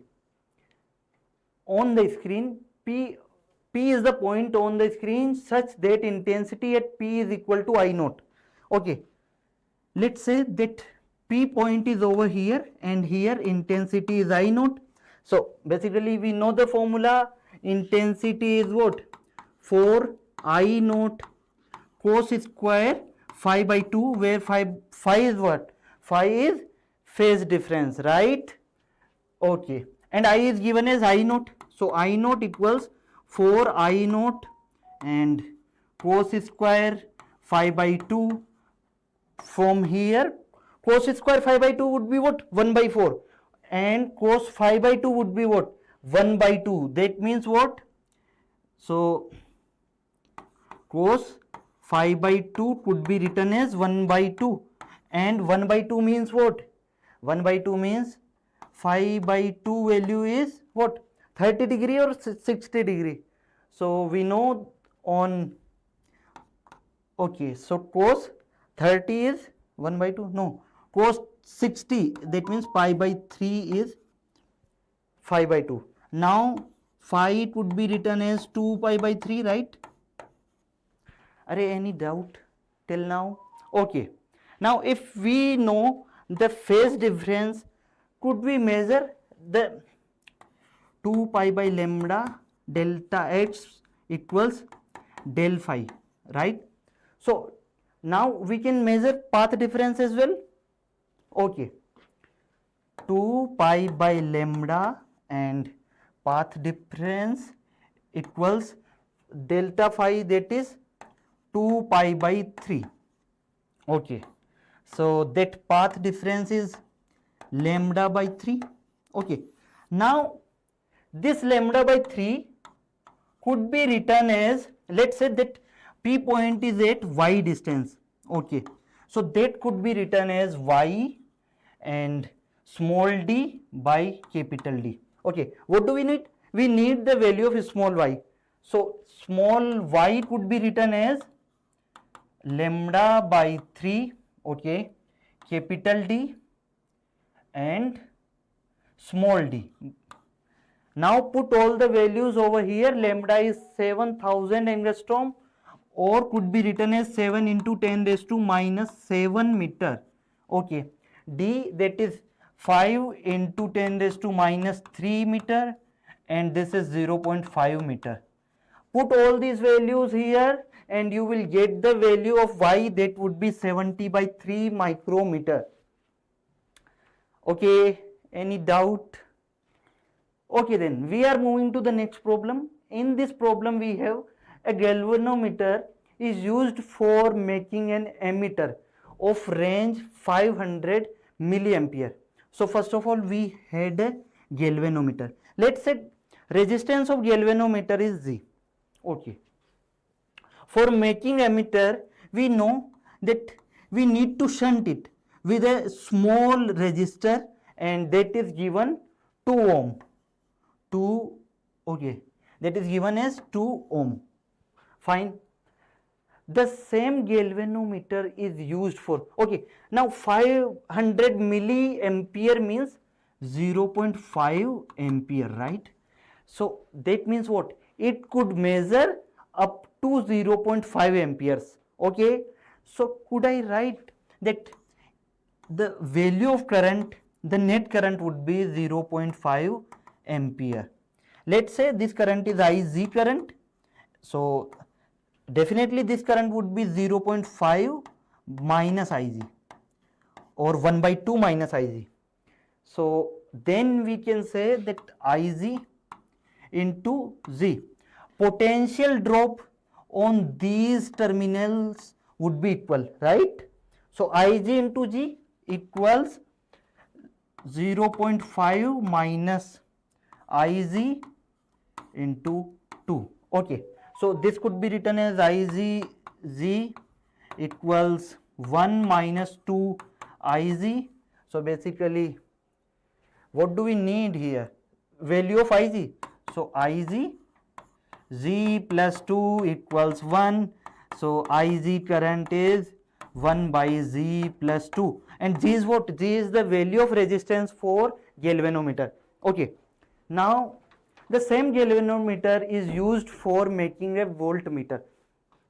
For making a voltmeter, we use resistor, very high resistor in series combination. Okay, so the resistance is given as 470 ohms. Okay, 470 ohms.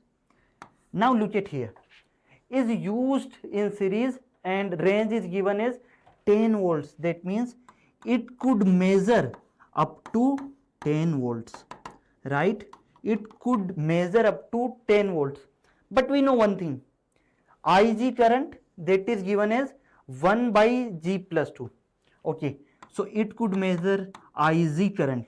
So could I say that Ig V equals what? IR, right? चैतन्य भी online है, हमको तो पता ही नहीं था. Okay, पता चल गया अभी. Now look at here. So IG into R, Z plus 470 equals voltage drop 10 volts. 10 volts. Now what do we need actually? We need the value of G. So Ig could be written as 1 upon Z plus 2. 1 upon Z plus 2 into Z plus 470 equals 10. Now this could be written as Z plus 470 equals 10G plus 10 to the 20, right? So 10G minus Z, 9G. 9G equals 450. Okay, now it is easy. So 9 5s are 45. So 50 ohms, right? 50 ohms. I hope you guys understood. Do you have any doubt? Okay, so now maths faculty is joining us. So I would like to invite him. Thank you so much, sir, for joining us. Thank you, sir. Thank you very much. Take it. Thank you. So, hello dear students. I am here with few maths questions. So, let's start discussing them. First question, let f be a function from R to R be defined as fx is equal to ratio of quadratic upon quadratic, and then they are asking then what is the nature of f? Is f 1 1 on 2? Okay, so first of all we know that if f is defined from set of real numbers to real numbers, okay, defined as 2x square minus 3x plus 1 divided by 3x square plus x plus 3. First of all, check nature of both quadratics. Do they have any factor common? So in the denominator, if you see 3x square plus x plus 3, its discriminant will be 1 minus 4 into 3 into 3 negative. So it can't be factorized, right? If it can't be factorized, it cannot have any common root with the numerator. That part is sorted. Now, if I equate fx equal to 0, that means 2x square minus 3x plus 1 equal to 0. Sorry, plus 1. Okay, fine. Now here, if we check the quadratic, discriminant will be b square 9 minus 4 into 2 into 1. So this is positive. So there exists two real values of x such that f of x is 0, right? So we can have x1 not equal to x2 such that f of x1 is equal to f of x2. So function is not 1 1,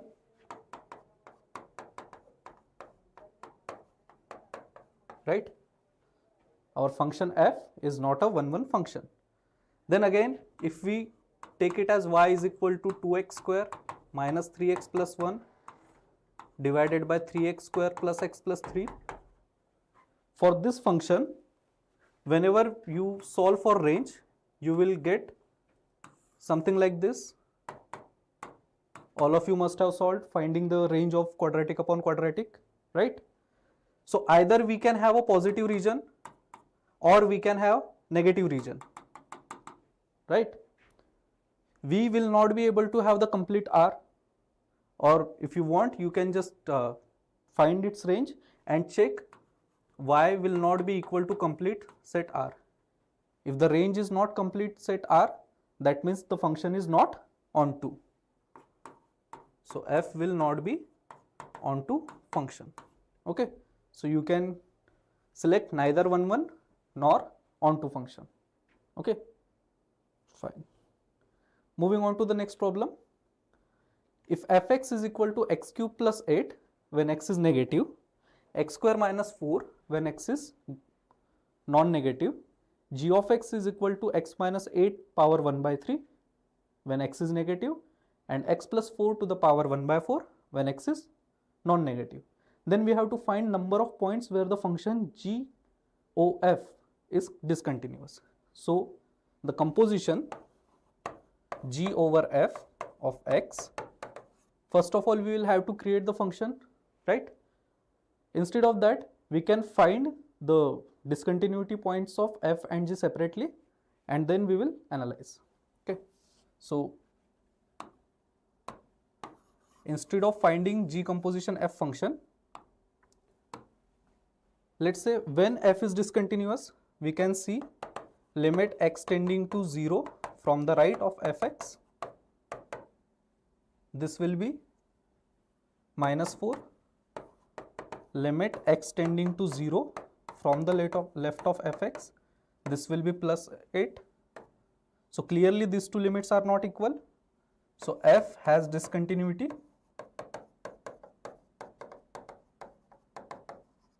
at x equal to 0. This is the first point, right? I hope this part is understood to everyone. Now, for the negative of x, fx is a polynomial, so it will be continuous always. To the right of 0, it is again a polynomial, so it will be continuous. So f has discontinuity only at x equal to 0, right? Now, similarly check for g, limit x tends to 0 from the left of gx and limit x tending to 0 gx. Again, we can see gx has discontinuity at x equal to 0. This will be minus 8 cube root, which will be minus 2, and square root of 4, which will be positive 2, right? So by analysis, I can have g composition fx is discontinuous when fx is equal to 0, right? Now, if fx equal to 0, this means x square minus 4 equal to 0. That means when x is equal to 2 and minus 2. Understood? So, when x equal to 0, fx is discontinuous. That means g composition fx will be discontinuous. Also, when fx becomes 0, by the nature of g, it will be discontinuous at x equal to 2 and x equal to minus 2. So, we can have g composition f is discontinuous at x equal to 0, plus 2 and minus 2. So, number of points where the function is discontinuous, this will be how much beta? This will be equal to 3. That's it. No detailed calculation, just finding the limits, applying the concept.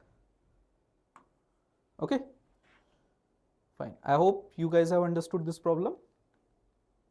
Moving forward, let the mean and the variance of 7 observation be this, 8 and 16 respectively. Then the quadratic equation whose roots are 3 alpha plus 2 and 2 beta plus 1. Okay. Let me just check the values because here last value is not proper. I think last value will be 14. So the data values are 2, 4, alpha, 8, beta, 12 and 14, and we have condition alpha less than beta. Fine, there was a typing mistake. Now, those who have solved this type of problems in PYQs, they will be able to do this directly. So let's start with the mean. 2 plus 4 plus alpha plus 8 plus 12 plus 14 plus beta by 7. Mean is equal to 8. That means let's say alpha plus beta. 8 sevens are 56 minus. This will be 20. 2 plus 4 6. This will be 20.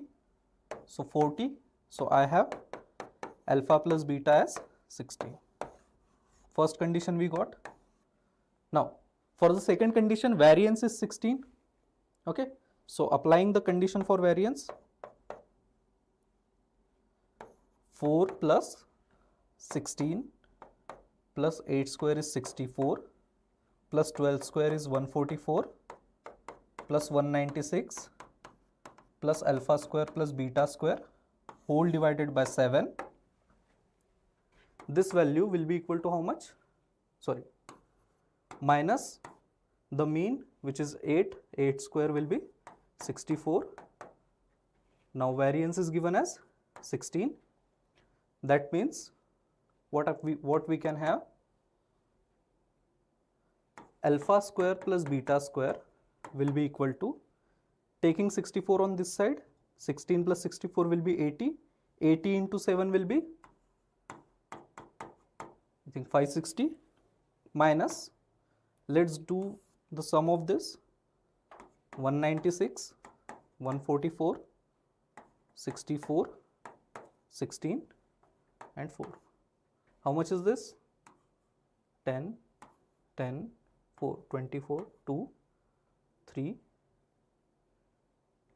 3, 9, 13, 13 plus 9, 2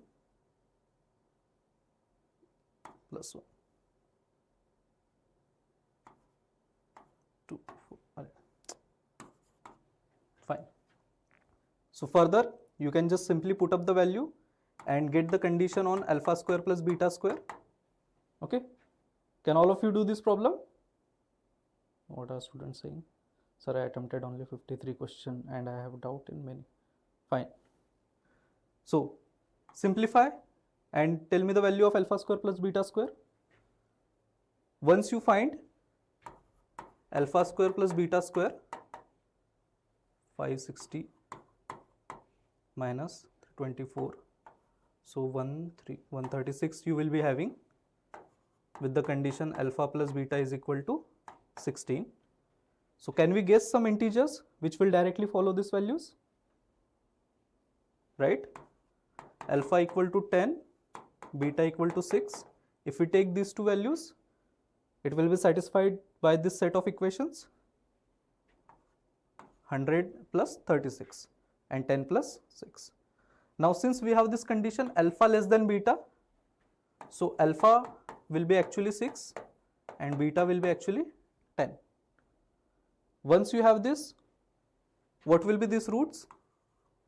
3 alpha plus 2 will be 3 into 6 plus 2, that is 20, and 2 into 10 plus 1, 21, right? Once you got these two as your new roots, let's say T1 and T2, then quadratic equation having these two as roots will be T square minus sum of the roots 41T plus product of roots 420 equal to 0. This implies T square minus 41T plus 420 equal to 0. So we have in terms of x, x square minus 41x plus 420. So option B. Fine. I hope this problem is also clear to everyone. So first we had this problem, quadratic upon quadratic, then finding number of points of discontinuities, then based on mean and variance we could calculate this. Now further two problems which we will be discussing. will be kind of lengthy.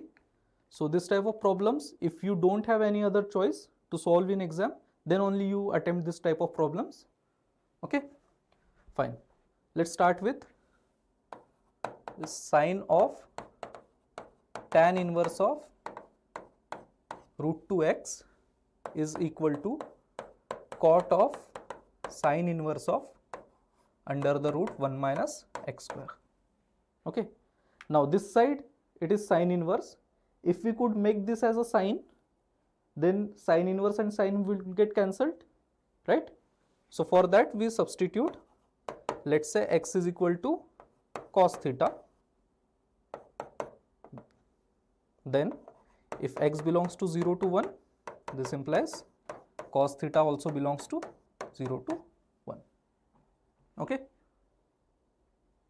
Now this side we will be having cot of sine inverse of 1 minus cos square theta will be sine square theta. So sine inverse of sine theta, this will be basically equal to cos theta, sorry, cot theta. Let's make this as equation 1.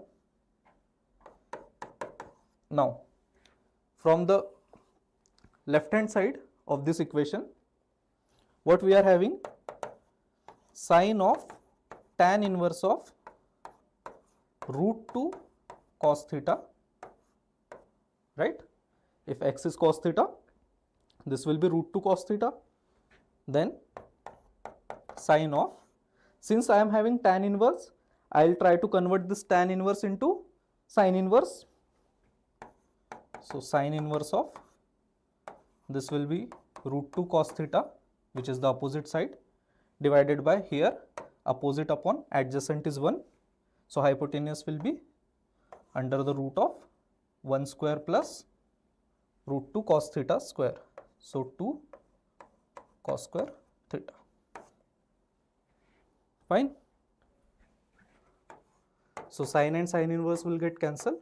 We will be having root 2 cos theta divided by under root of 1 plus 2 cos square theta. So root 2 cos theta divided by under the root of 1 plus 2 cos square theta, this is equal to cot theta can be written as cos theta upon sin theta. Okay, let's mark it equation 2. So this is what we are having from 1 and 2. Fine. Now cos theta cannot be 0, so we will just divide by it. Okay, so what we will be having, root 2 upon under the root 1 plus 2 cos square theta equal to 1 upon sin theta. Simplifying, squaring and simplifying, 2 sin square theta is equal to 1 plus 2 cos square theta, right? Taking this on this side and 1 on this side, minus 1 will be equal to 2 times cos square theta minus sin square theta. So it will be 2 times cos of 2 theta. This implies cos of 2 theta is basically minus 1 by 2. Okay, I hope this part is understood. Cos 2 theta is equal to minus half. That means 2 theta will be equal to either pi minus pi by 3, which is 2 pi by 3 in the second quadrant, or 2 theta will be basically 2 pi minus pi by 3, which will be 4 pi by 3 in the fourth quadrant. We know cos is negative in only 2 quadrants, second and fourth. Sorry, second and third. 4 pi by 3 will be lying in third quadrant. So here and here cos is negative. So from the first equation, theta will be equal to pi by 3, and from second equation theta will be equal to 2 pi by 3. Understood? Very good. Everyone is getting x equal to 1 by 2. Fine. So x is equal to cos of theta, x is equal to cos pi by 3 equal to 1 by 2, or x is equal to cos of 2 pi by 3, but this is minus half. So this will be rejected. X equal to 1 by 2 will be the final answer, right? Very good. Aditya is getting all the answers. Fine. So far we have discussed these 4 problems. Now the last one for today. There is a line given which intersects this circle at points Q and R. If P alpha comma beta is a point on C such that PQ equal to PR, then 6 alpha plus 8 beta whole square. This is what we have to find. So let's start to find points of intersection.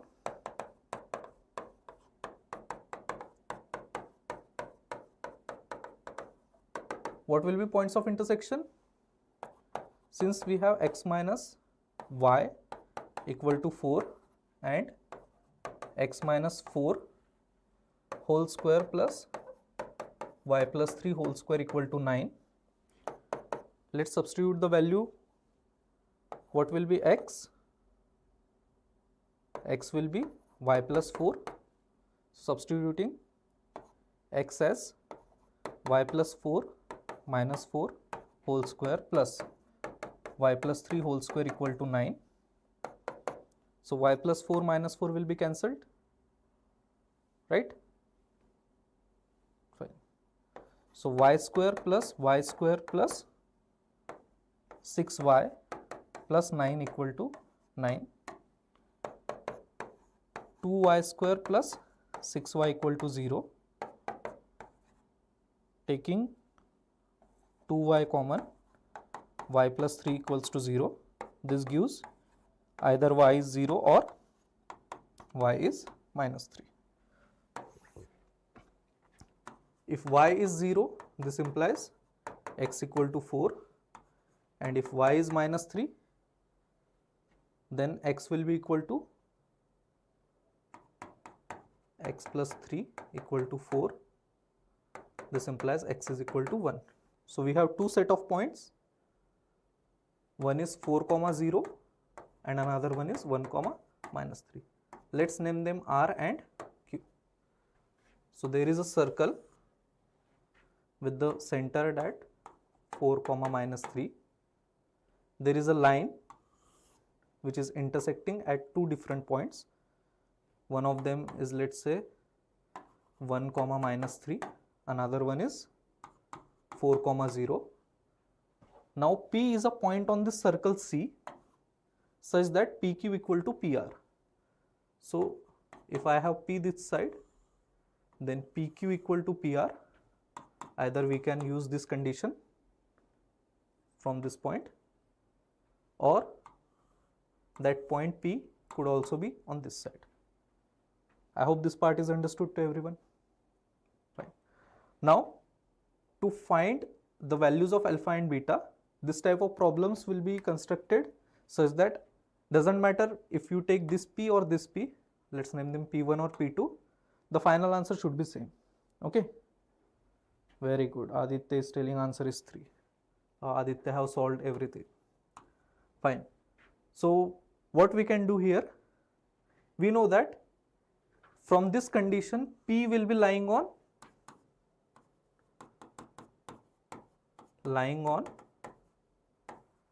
perpendicular bisector of QR, right? The point P will be basically lying on to perpendicular bisector of QR. Also, you see on this perpendicular bisector, the center of the circle will also lie, because from any perpendicular from the center onto the chord will bisect it, right? So we can have equation of perpendicular bisector of QR. How can we find this? We know Q and R, so we can find the midpoint M.